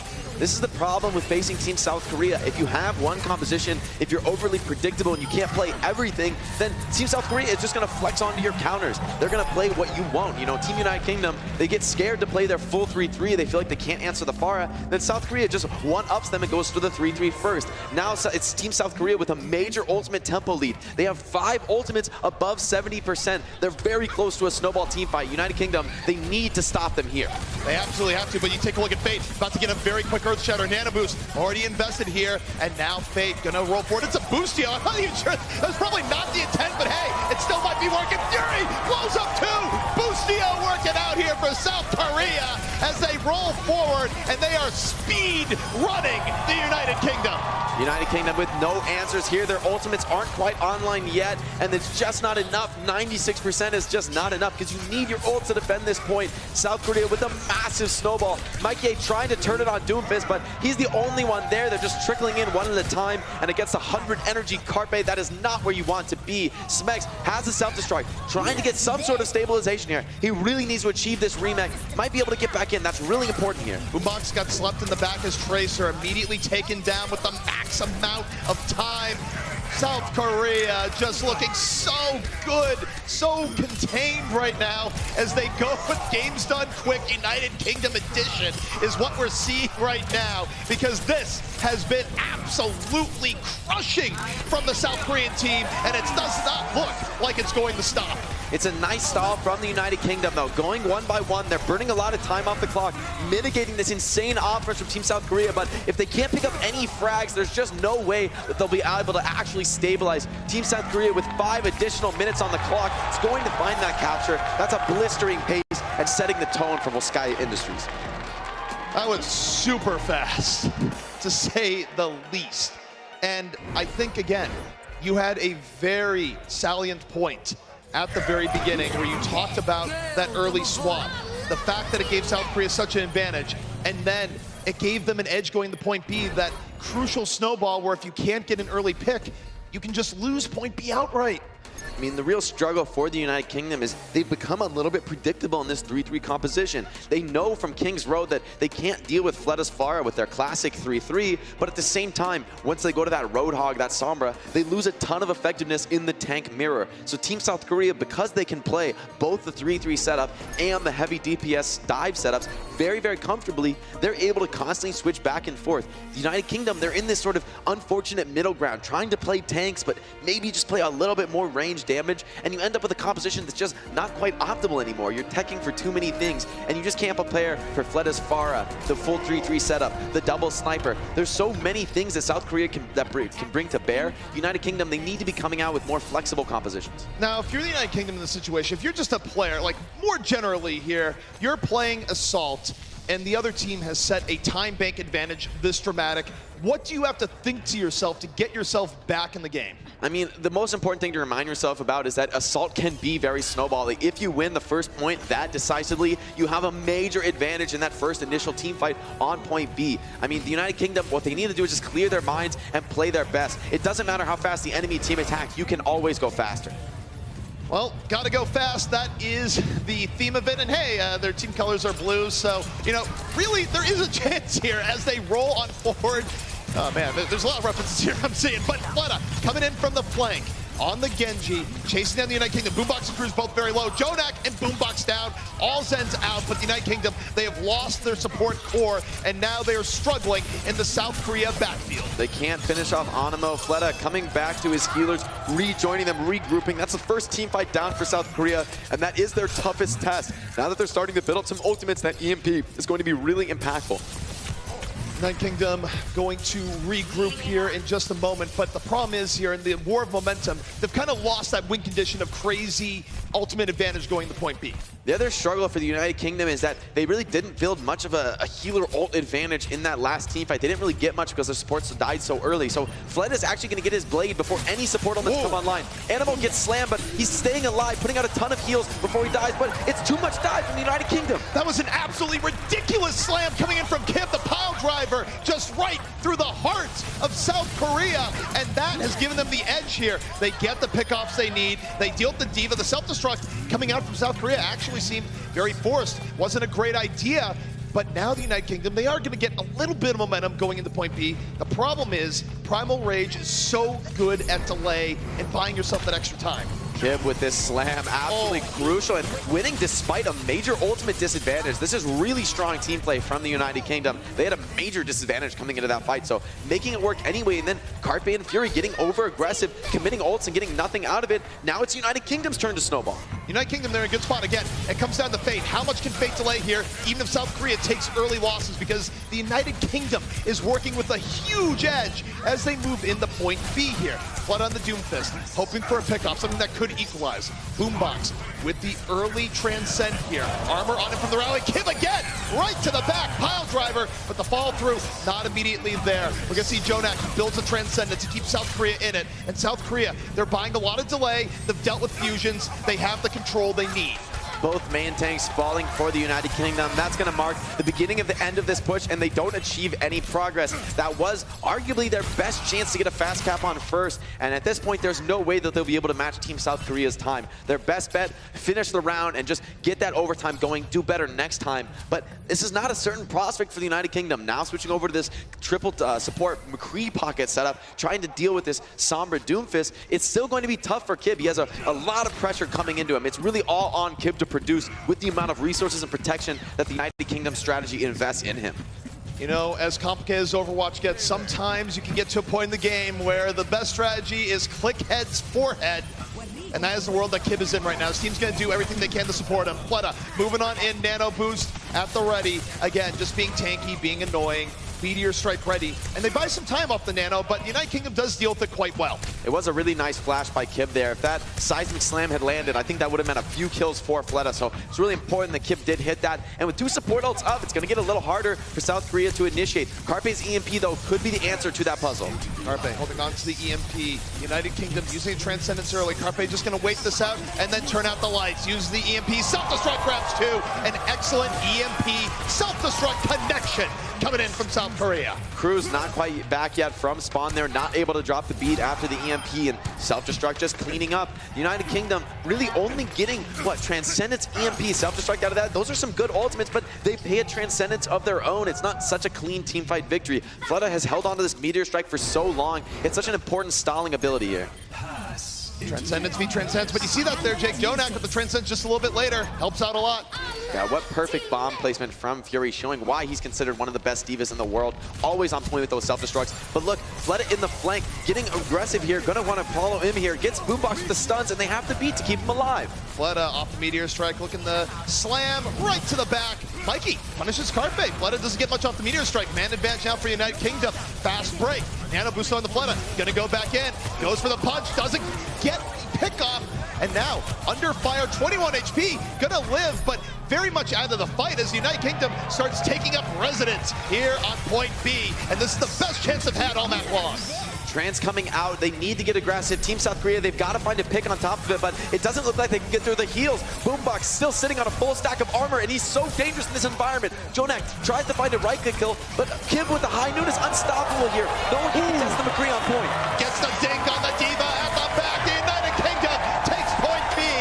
And even though, Jake, it is a slower time, one thing you have to know about Assault is that even if you have a very quick first attack, it is so easy for teams to rebound. It is arguably the most variable map type in the game, and there's still very much a possibility that the United Kingdom could bring this back. However, part of that is that they will be on the attack next again because their time is slower. They need to set a quick time, arguably even quicker than what they did here.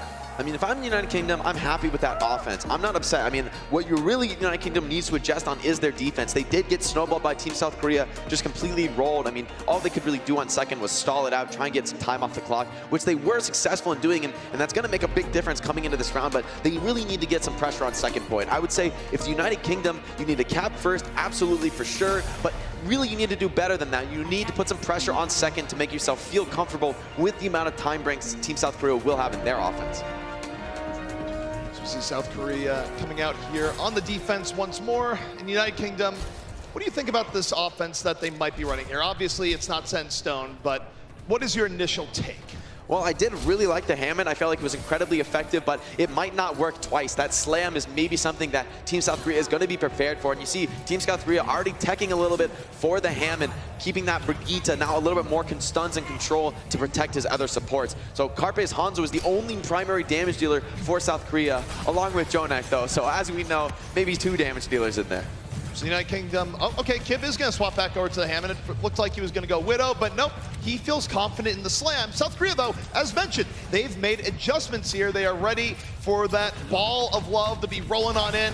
We'll see if they have the answer. Meanwhile, South Korea already under pressure. United Kingdom is wrapped around. Carpe going to go back over to the high ground, but Jonak's down. Jonak not protected. Early pickup to United Kingdom, and they just roll in to South Korea. Fleta not able to provide the protection his team needs, and it's a great wraparound by the United Kingdom. This is exactly what they need in this offense. Not much time to work with, but a quick cap on first point. They're going to be rolling through, and it's time to start putting some work in onto second. Some ults to work with, but no major advantages. South Korea can be happy with the fact that they didn't really feed too many ultimates in that team fight. United Kingdom, they don't have any immediate cues to press and snowball. Well, not only that, but you want to talk about the idea of just getting one pick off and being safe. They're about to have the nano boost, and that can be big in this situation. But exactly. We're going straight into the fight. United Kingdom not wasting any time. Diving on infusions. Under pressure. Getting healed back up. How low is he going to go? Too low. Fury finishes him off. Great focus fire in from South Korea. They get another 3 pickoffs. They stabilize, and they even get to hold the nano.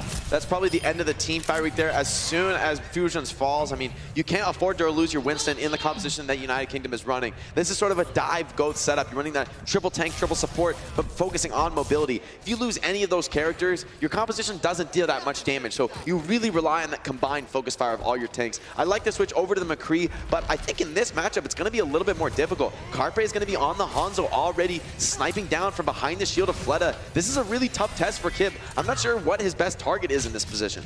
I mean, really, it's just a moment where he's going to have to hit a lot of shots no matter who he's looking for. And you're right, it's going to be very tough. Rally up early from Mikey. United Kingdom rolling on in. Transcendence in reserve. South Korea on the high ground, not feeling too phased because, as mentioned, they are pretty tanky here. There's not a lot of easy targets. Fate absorbing a lot of damage, but it's because he has Primal Rage. uses it to keep himself up. Self-destruct from Specs, doesn't really do anything. Cruz gonna drop the beat here. A lot of resources being used with Floodus down. United Kingdom able to find one, courtesy of Kib and Mikey. Connected, oh, Jonah going for a ride! Not off the map here yet though. Fusion chasing him, the double team, the pickoff. Kib though, focused down. The heart of the damage from the United Kingdom out of it. South Korea still with options to delay, and they're gonna come back onto the point.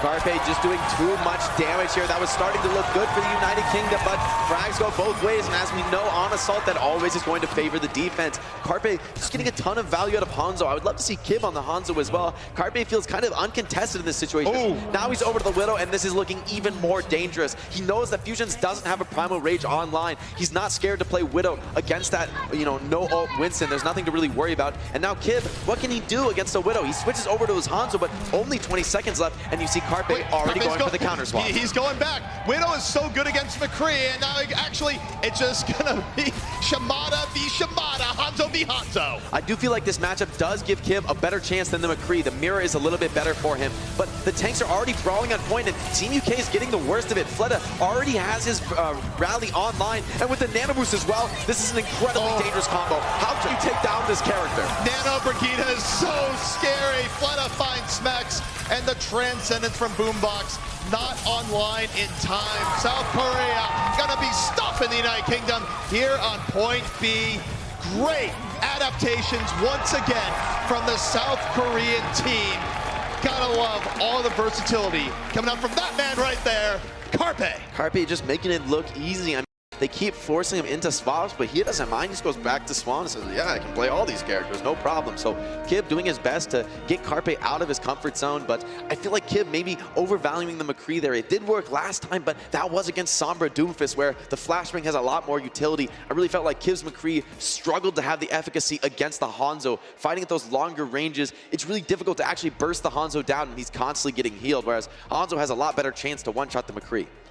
Now, to be clear, there is a very important detail to note here, is that the United Kingdom did not even get a third on the final point. So we might be running into familiar territory here, where I would say it is very unlikely by the stats, if you look at Overwatch historically, to get a 5-minute hold on first. That would actually be legendary. It'd be something we'd be talking about for years if the United Kingdom were able to do that, which means that the most likely scenario that would be okay for the United Kingdom here would be another draw. Yeah, the United Kingdom at this point, I mean, playing for the win is going to be really tough. There's a lot of risk also in investing ultimates, especially in defending that first point. If you get snowballed on second, you're really going to regret it. So United Kingdom, I like this. You know, you're in a tough situation, really, really down here, low percentage to win. Go for these risky plays. Go for this aggressive setup. I'm interested to see whether this can work out for them.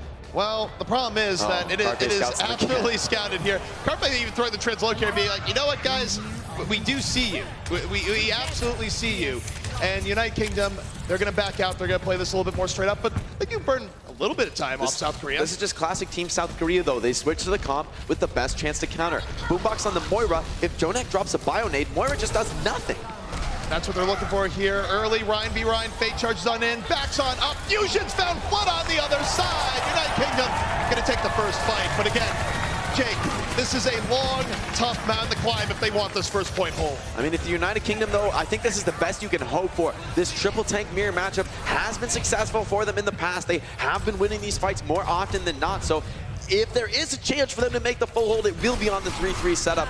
Honestly, I think this may be a little bit of a mistake from Team South Korea. I'd actually like to see them play that Pharah, play that Sombra, the things that UK has such struggled against. But we'll see if they can break it with that classic 3-3 on both sides. So South Korea, they are playing with house money a little bit here. So maybe they just want to tone up their setup here in the mirror 3-3. But you're right, it's risky. United Kingdom got to move on through. You see the Coalescence from Boombox. It's going to be built up mid-fight. Probably going to use it immediately here as the United Kingdom backs on out. They're going to wait for South Korea to turn the corner. And then the Coalescence going to come right out. Great Coalescence from Boombox. Reads the terrain. Fate, though, has your cheddar up. Finds Fusion. Moves forward. Drops the hammer. Hit the ground. No first point hold going to happen here. South Korea says, let's go to point B. Fate gets turned with the nano by Jonah, keeping him alive, powering him up, and he makes it count, putting everybody on the floor.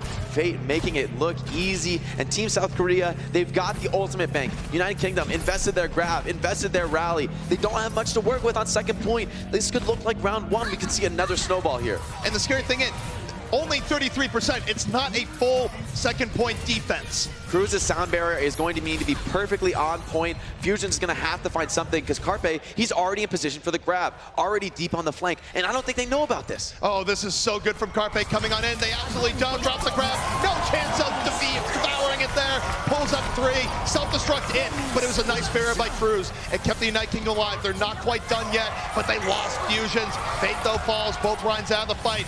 United Kingdom with a chance to bring it back. Smack's gonna go to the air, drops a self-destruct, looking for anything, gonna find Carpe. Should be enough for a hold. That's such an important pickup, taking down that high energy Zarya. That's the first step to sort of getting control again. Now Mikey A is the only high damage character left on the field. He can kind of start to get aggressive, build up another ultimate. That's the toughest test for the United Kingdom. This full hold, this draw is looking a lot more doable now. And of course, yeah, it would be retreading water here, but man, what a story. If they manage another draw, 3 minutes left remaining, 33%. There's more tests ahead of them though. Fate dropping in onto Fusions, getting aggressive. Nano Boost comes in. No one can challenge Fate anymore. Even though he's discorded, he's so tanky with that Nano, but he wants a shatter. Fusions doesn't want to give it to him. They burn him down. They don't care about the juice that was applied to him. They're just gonna burst him down anyway. That is the power of Zenyatta. Power of a Discord Orb. Okay, United Kingdom, let's not go crazy, lads. You might want to back it up a bit. Well, Boombax is showing exactly why teams have been favoring the Zenyatta in the triple tank mirror match. Once you put a Discord on a Reinhardt, his life is just exponentially harder. Of course, you can only apply that Discord with a clean LOS, no shields in the way. But even the Rein putting his shield up won't cause the Discord to leave him. So he's essentially stuck with a permanent damage aura on himself, and it's very hard to play Rein with that. This is gonna be down to the grabs here, Jake. Mikey, a grab. Carpe about to have it up. Mikey, what are you gonna do? Of course, you don't wanna feed it away. Nope, gets a nice grab, picks up Fate. Ionade though, are they gonna keep them alive? No, they still burst him down. The Zed, look at all the people that helped in taking down Fate there. That's ridiculous. Yeah, triple assist there on the Fate kill, but that's great play from the United Kingdom, taking the solo grab and putting the focus on. It was really close to Fate surviving though, which just shows you how many of these fights are on a nice edge. But South Korea, we can see them starting to build up an ultimate bank. United Kingdom though, also understanding the matchup, it's all about those clean trades. Playing just one ultimate for a fight win is great play in this 3-3 setup. But this is one of those Super Saiyan fights we're about to see. Anything can happen when both teams have this many ultimates online. Carpe, you gotta look to him here. The grab up. Meanwhile, of course, you gotta look to Specs at the fact that he could deny it outright. What we see here, Fusion's on the shatter. Dropped, oh my goodness, what a shatter! United Kingdom moving on in. Fusions with the monster play. I mean, when you're going to hit a full hold, this is how you have to do it. If you overinvest ultimates into any one of these team fights, Team South Korea is just going to give up, reset, and come roll you the next fight. But Team United Kingdom, each fight, it's so disciplined. They're winning with just one ultimate at a time, continuing to build the others and be super efficient with their gameplay. Team South Korea, they're coming up on a full stack of 6 ultimates, but United Kingdom, they've been so patient, they have 5 of their own to match. It's an even ultimate advantage. Final 30 seconds, grab, connects from Mikey. Early Nano on the face, drops 3, but what a barrier, Cruz! What a savior! Self-destruct to the back, nice shield turn, grab the other way. The UK in the Max! 3 taken down! 14 seconds left, South Korea cannot come back from this. It is another draw. My God, Team United Kingdom somehow managing the draw here. Very impressive considering the timing advantage the Team South Korea was working with. That's perfection GOATS play. I mean, they're showing the level that you can play this composition at for these top teams. I mean, it requires that perfect coordination. And I've got to say, for me, it's all Kib and Fusions. These bash shatter combos allow you to win a fight so efficiently. It's just mind-boggling. Absolutely insane. That Overwatch checks as well at the end. My gosh, just to keep them in the fight. So many huge plays from both sides on that Volskaya Industries. If you had told anyone literally a day ago that the United Kingdom would have defeated the USA in top fashion, that they would be as even could be versus South Korea, No one would have believed it. This is the insanity that can only happen at BlizzCon. I could not love it anymore, Jake. And you can just see their faces. The energy is palpable. They know how far they came back to just force the draw on that map. I mean, they were in a really tough spot going into South Korea's final offense. I didn't think they had much chance, but they pulled it out. And, you know, this can be a momentum gain for a team. You forced 2 draws in scenarios where it seemed like you might have lost. Even though it's still a draw, it's such an important momentum swing for your team. Smacks, look at this bomb from behind. Nobody's ready for it. They don't expect it, and it picks off 3. The sneaky bombs, such a part of Overwatch.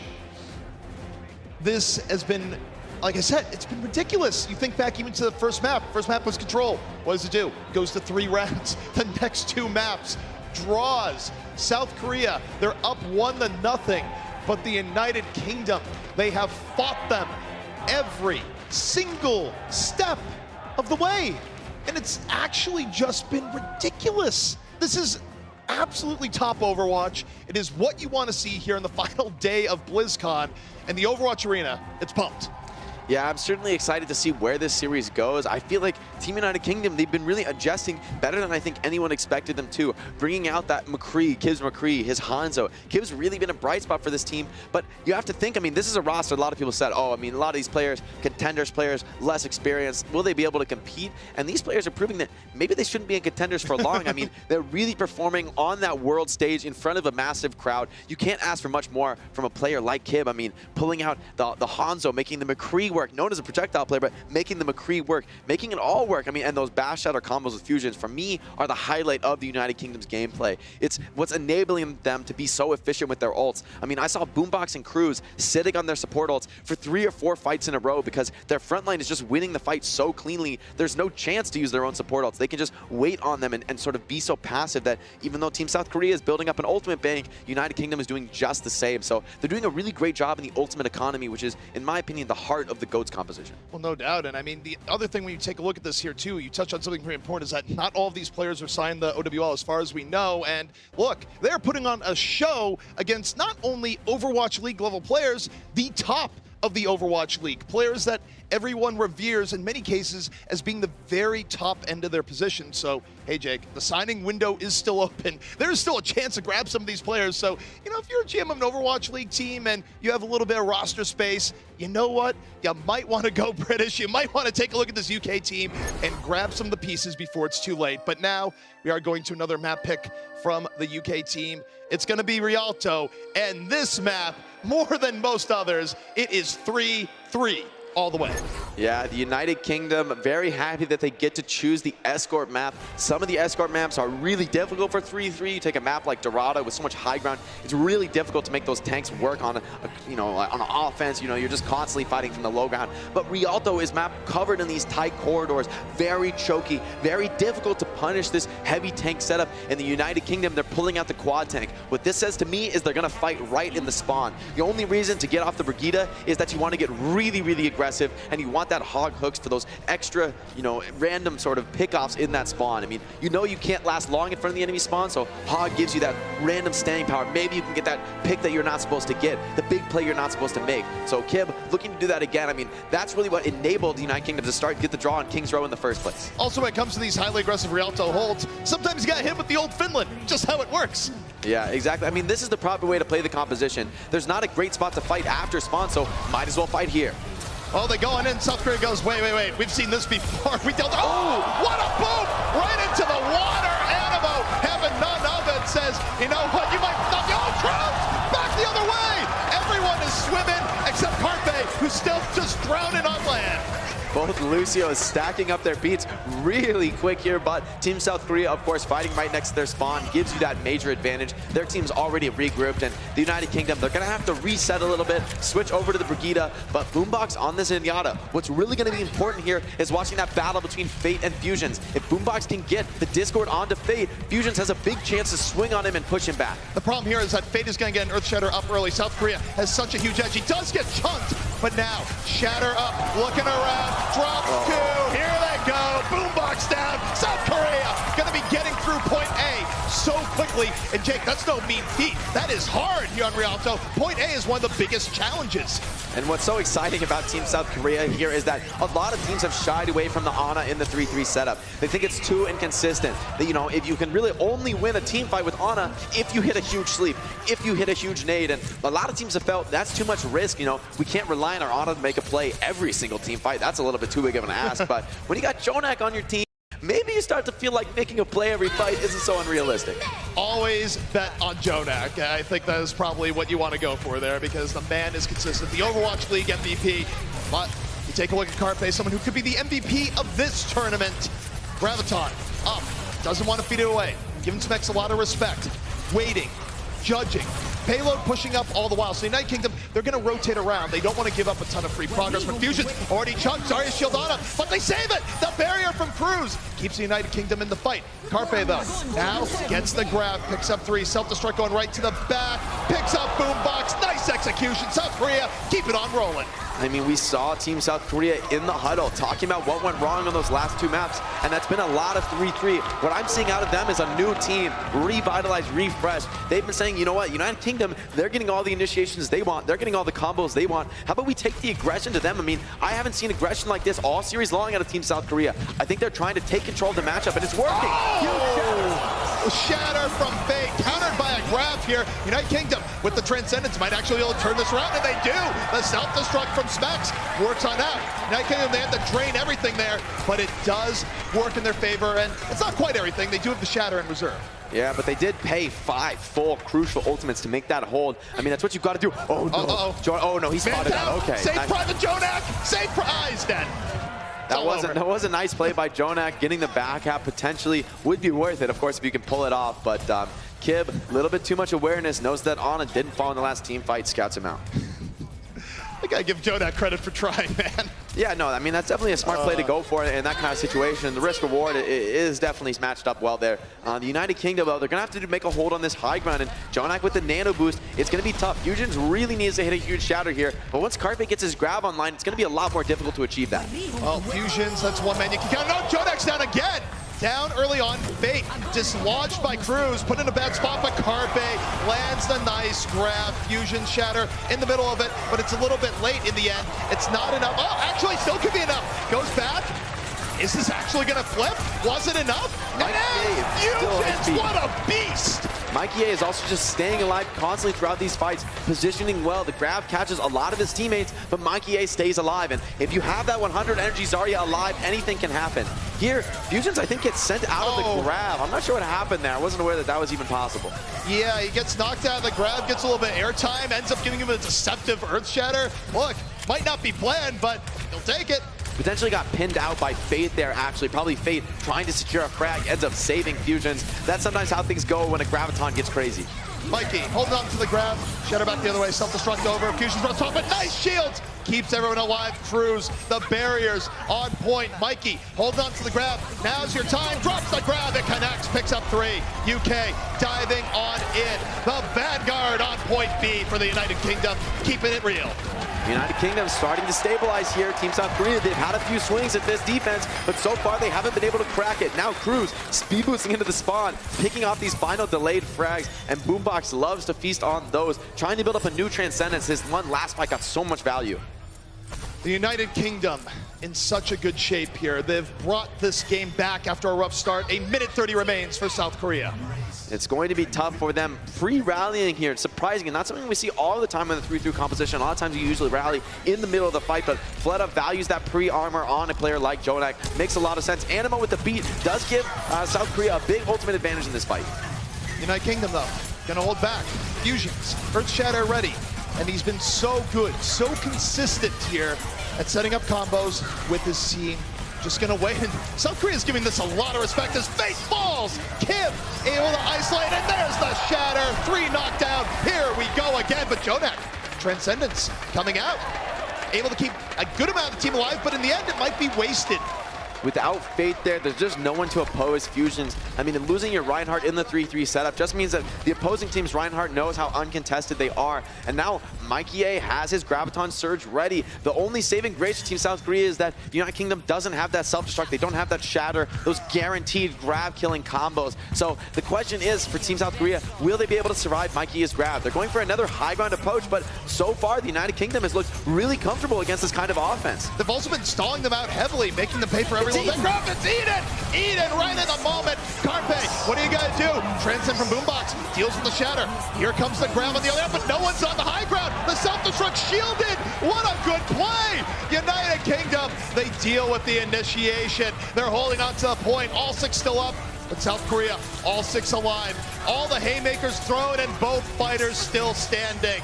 Fate goes in, Kib isolated. Such good HP now for Fate. Going on in, Shatter from Fusions. Might not be enough, but hey, it got 2. Now it's 4-on-4. Smek somehow manages to get back in the mech. In the backline, they're contesting Cart. Mikey A still alive on high energy, coming up with his second Graviton. First one got eaten, but this one's good. They can't get to the car. And then they got the payload. What an isolation! A forced C9 at the very end there. What isn't even a C9, by the way. When you literally lock everyone down away from the point. Big brain plays. That's huge for Mikey A, especially getting his first Graviton eaten. If you remember at the very beginning of the team fight, not starting it off so well, but he manages to farm up a new grab in just one team fight, even while his teammates are falling. So Mikey A absolutely clutching that second point hold. It looked like Team South Korea had that for sure if they could only get back to the payload. And this is where we're gonna do a quick PSA. We have some new viewers here on a whole bunch of different channels. You might ask, when people say C9, what do they refer to? It is shorthand for when a team does again the objective and time runs out. Doesn't count in this case where they all get lured to the right-hand side. Mikey drops a grab, you can't touch the payload. That was so beautiful. Team South Korea overplaying their hand just a little bit there, leaving Cart. Not expecting probably Mikey A to have such a second grab like that quickly. I mean, they know they ate the first one. From their mindset is, oh, no Zarya grab. We don't have to worry about it for this team fight. It just came out, but Mikey A putting out so much damage. He manages to get it back, clutching out Rialto. This is looking incredibly winnable for the United Kingdom. They could tie up the series here. Could be looking for that one-to-one time. Since we're looking at Mikey A in all his glory right now, Jake, just a little bit of quick history here, Overwatch otherwise. Mikey A, he's a guy that actually plays his best in live environments, is he not? We've seen so much of that from him. I remember playing against in scrims the United Kingdom in the group stages of last year's World Cup, and they were a really impressively strong team. The meta shifted a little bit. They didn't do so well last year at BlizzCon, but Mikey A, I distinctly remember being one of the strongest LAN players I'd ever faced. He's such an experienced player. He's played Team Fortress 2, Arena Shooter titles for a long time, but here we have the match getting aggressive. Fate going right into the spawn, getting sent back though. The United Kingdom wants this offense badly. Oh, this is an absolute slugfest, and I love it! Carpe back to his home turf. He's swimming like a fish, because he might be, but that's not where he wants to be. The United Kingdom, they roll through. It's a clean team wipe. United Kingdom seems to be very prepared for that kind of aggression, just completely shutting it down. You saw how aggressively Fusions moved into the opposing backline, and then it wasn't really Fate in control of the team fight anymore. Both Rhines in each other's midst, and Fusions coming out on top with the play. I mean, United Kingdom, their synergy on this 3-3 comp is really impressive to watch. It has been crazy. Cruz has just been surgical on this Lucio. Fusions, an early shatter, drops the hammer, all hits the ground again. The United Kingdom comes on home here on point A.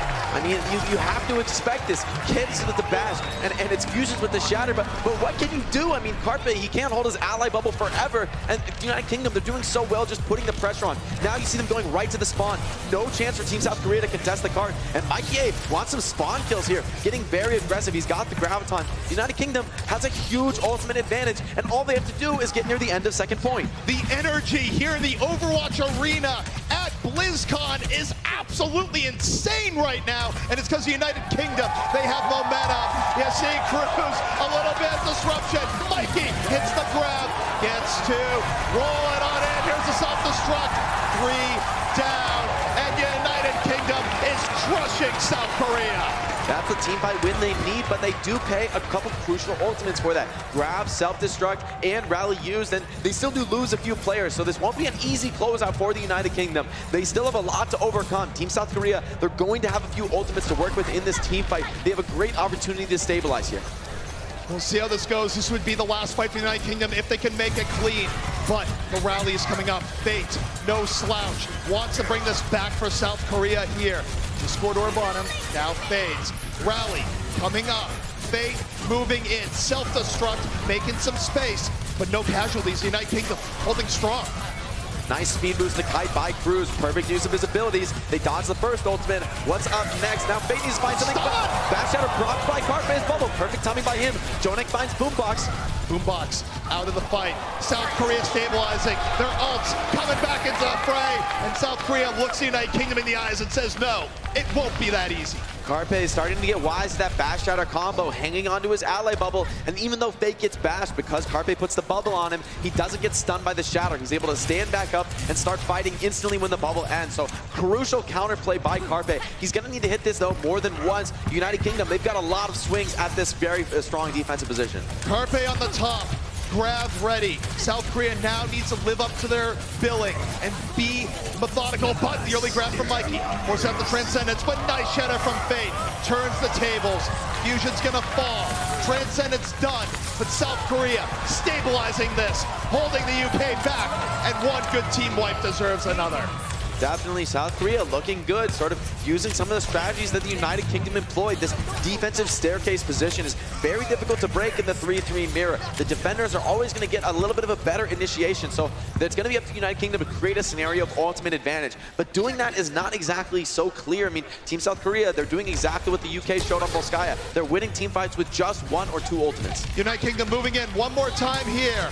Going in, Carpe holding on to the grab. From the high ground, great vantage point, but waiting, grab, connects, South Korea again, but you have the Transcendence up, can't deal the self-destruct, dominating from South Korea. And let's not forget here, in the situation, the unique situation where there's 2 draws, South Korea would win this match by getting another win on the board. 2 wins would be enough. So the United Kingdom is fighting for their very life right now. Yeah, certainly they need to finish this off, but not too far to go and still 2 minutes to work with. So the United Kingdom, they've got a few more chances, but they need to change something up. I mean, both teams really struggle to break through this defensive position, but so far the United Kingdom, I mean, we'll see if they have a new answer. Now they're going to attempt this high ground push, but that didn't work for South Korea, but the bomb comes on the side. Great angle. Gets up, gets Fate, Fate didn't see it, but Smex is down. Pays for it. The punish on the Baby Diva there. Transcendence already used by Jonak. United Kingdom getting scrappy here in the point. Fusions, is he in? He is! Animo dunks him on the side, and no fusions, not going to be a win. South Korea, such a comeback here. They have stopped the United Kingdom. They're a minute 30 away from going to the grand finals. It was a really nice angle on the Diva Bomb by Smex to pick up Fate, but because he's punished, picked off before he can get back into his suit, that just means it's an even fight for the Team South Korea. But a lot of ultimates coming off the board there. Now it's the United Kingdom with a chance to maybe bring this back. They've got the grab, they've got the shatter, and there's no control ultimates left for Team South Korea, so this is be a tough test. Fury's bomb really has to find something here. Meanwhile, Mikey, he's been a hero a lot here. He turns up on land. Will now be the time. He's holding on to the grab. South Korea holding on to that strong defensive choke. Nice payload progress. Fusion's wrapped around. Mikey holding on to the grab. Grab in from Carpe first, and Kid out of the fight. 2, 4 pickoffs for South Korea. And Jake, the United Kingdom have come so far. They had such a good beginning, but now their season, 1 fight will determine it. Certainly, I mean, they'll have to do what Team South Korea couldn't. They'll have to be able to break through this staircase hold, and so far, neither team has shown a clear method of actually accomplishing that. This defensive position seems really, really powerful here in the 3-3 mirror, but the United Kingdom, they don't want to swap it up. They feel confident here, and they do have reason to. They've got grab, they've got shatter. The tools are there, but Team South Korea, they've got the defensive support to answer it. The shatter's canceled. Early stun, shatter, not getting anything. Grab, out. South Korea caught. Jonak, Transcendence. Payload getting pushed. Fusions. Can he be the hero once more? He's super low. He gets healed back up. He has the shatter. He's under pressure. Fusions gets it. Knocks down 3. Follow through though. Not necessarily there. Beat has been dropped. Specs gets Animo. United Kingdom, they want to fight back. Do they have what it takes? Perfect. Charge up. And it's so back and forth. What could you ask for here than this?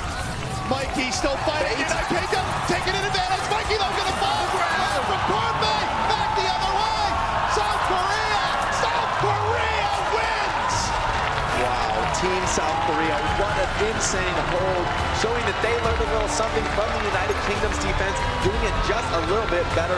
Great ultimate economy cycling. This is why these are considered some of the best players in the world. This is just high-level play. They're not making mistakes, not overusing ultimates, very clinical, outplaying the United Kingdom at their own game. Who could have thought that second point Rialto would be that intense? Just when you think the United Kingdom would even it up and send it to a final map 6. South Korea showing grit and determination in that final fight there, Jake. Just something that was endemic of the entire series, a microcosm, if you will. Crazy. One of the things you have to respect about this South Korean team is how they perform under pressure. I mean, it doesn't seem like it matters. Draw after draw, maybe you could argue they're losing momentum in the series. Team UK is making these miracle holds, but Team South Korea, they're bringing it back in those final moments. Well, guys, there's a lot to talk about here. The Des, they've been a little bit silly, but I think they're going to be nothing but serious. Let's hear what they have to say. Thank you so much, ZP and Jake. Oh, man. What a game. That's crazy. Wow. That was insane. It's a classic thing with England in the semi-finals, and this time we always fail to get past the semi-bloody finals. But the important thing is you can always count on the fact that we overperform, you know, compared to get to that point. It's always like a good thing that we even made it there. Yeah. And the UK lads can be incredibly proud of how they really played can. in this They match. really can. Yeah. Incredibly proud. Yeah. They gave Korea one incredible game. South Korea were so amazing. Wow. They were really great. They really were. They were. Yes, to be fair, they were. Well, Really I think that there's just so much that we could break down here, but I think, you know, the gameplay just spoke for itself. There's just so many amazing moments. Everyone, you know, in the internet, in the arena, everywhere, they're just going absolutely insane. So for now, we're going to collect ourselves, send it over to Danny, who has a member of Team South Korea standing by. Wow, what an amazing fight. UK put up a really good fight, but the victory goes to South Korea. BlizzCon, make some noise for South Korea! Fleta, amazing job today. We are one match away for the grand prize. So, your opponent hasn't been confirmed yet, but if you could make a prediction, who do you think is going to be your opponent? 자, 이제 한 경기만 남았습니다. 그것을 이기면 한국이 우승을 하게 되는데요. 아직 결승전 상대방이 결정되지 않았지만 플레타 선수는 누가 올라올 거라고 예상하십니까? 저는 아마 중국이 올라올 거라고 생각하고요. 왜냐면 중국이 지금 정말 센 걸로 저희가 알고 있어서 중국이 아마 올라올 것 같습니다. Alrighty, so Fleta says that I feel like it is going to be Team China that's going to go up to the finals with us. China has been playing very well yesterday. We've been watching their games, and I am very excited to be playing against them if they do come up. All right, well, talking about that, then if you get to play against Team China, do you have any specific strategies that Team Korea is looking forward to pull off? 좀 이렇게 만약에 중국 팀과 결승전을 치르시게 된다면은 좀 이렇게 좀 특별한 전략 같은 게 있을까요? 사실 준비 기간이 그렇게 길지 않아서 이렇게 팀별로 전략을 준비 못했고요. 지금 있는 전략으로 그냥 최선 다해서 이겨야 될 것 같아요. Unfortunately, I don't have any specific strategies that we plan for each country that we're going to face. But I think we're just gonna try our best, give our best, and put up a good fight and win the series. All right, everybody, give it up for Fleta. Thank you, guys. Back to you at the desk. Thank you so much. And that's all we can ever really ask, right? You know, you try your best, you play your hardest. That's exactly what they did in that matchup against Team UK. It was just draw after draw, and then we ended up in a situation where it all came down to that corner on second in Rialto. It was South Korea was held there, and then the UK were held there. Jeez, what a crazy turn of events. Just an unbelievable match, honestly. The tiniest little thing separating them. Because if you think back to the first map that Korea won, that was just decided on a knife's edge anyway. So honestly, I think the UK can be so proud of how they performed at this World Cup. I feel like the guys don't have OWL experience. Like, they are free agents. Go and pick them up. I feel like personally, I've aged about 50 years. You look it, actually. I'm haggard. You know, just behind the scenes, he actually broke this side of the table. broke this side we had of to the table. rebuild it. That's Yeah, how excited Brent was. We had to reattach it. All right, well, you Sorry, know, Steve. you got the reactions from the desk, but we want to get the reactions from you wonderful people back at home. And the good news is we got the wonderful Puckett and Zoe to give us just that. What's the reactions on the internets, guys? Yo, thank you so much, Golden Boy, Puckett, Zoe, and of course, before we get to this, real quick, can we show some love for the UK? That was awesome. Absolutely. Incredible matchup It there. almost came home. It was actually on the doorstep already. They only had to pick it up and bring it inside. So close. I know my Twitter was blowing up, so let's get to your T-Mobile fan poll brought to you by T-Mobile, America's fastest unlimited network. Our first tweet coming in, it's Daniel who says, the World Cup desk is 100% right about one thing. Fusions is T-Mobile MVP this year, regardless whether they manage to make it to the final or not. I agree with that.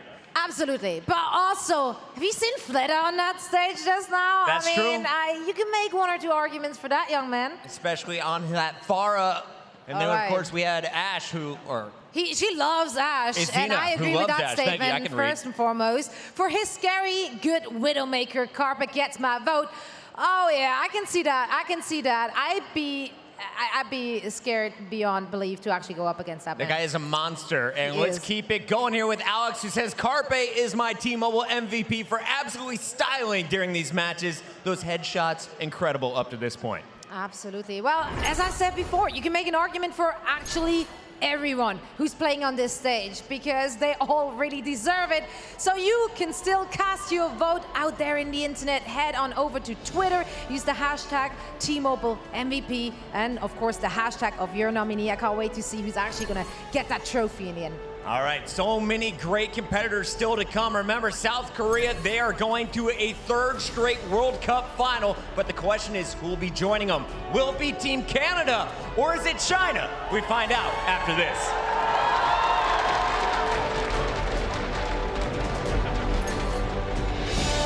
The Overwatch World Cup is brought to you by Omen by HP, the official PC of the Overwatch World Cup, and by T-Mobile, America's fastest unlimited network.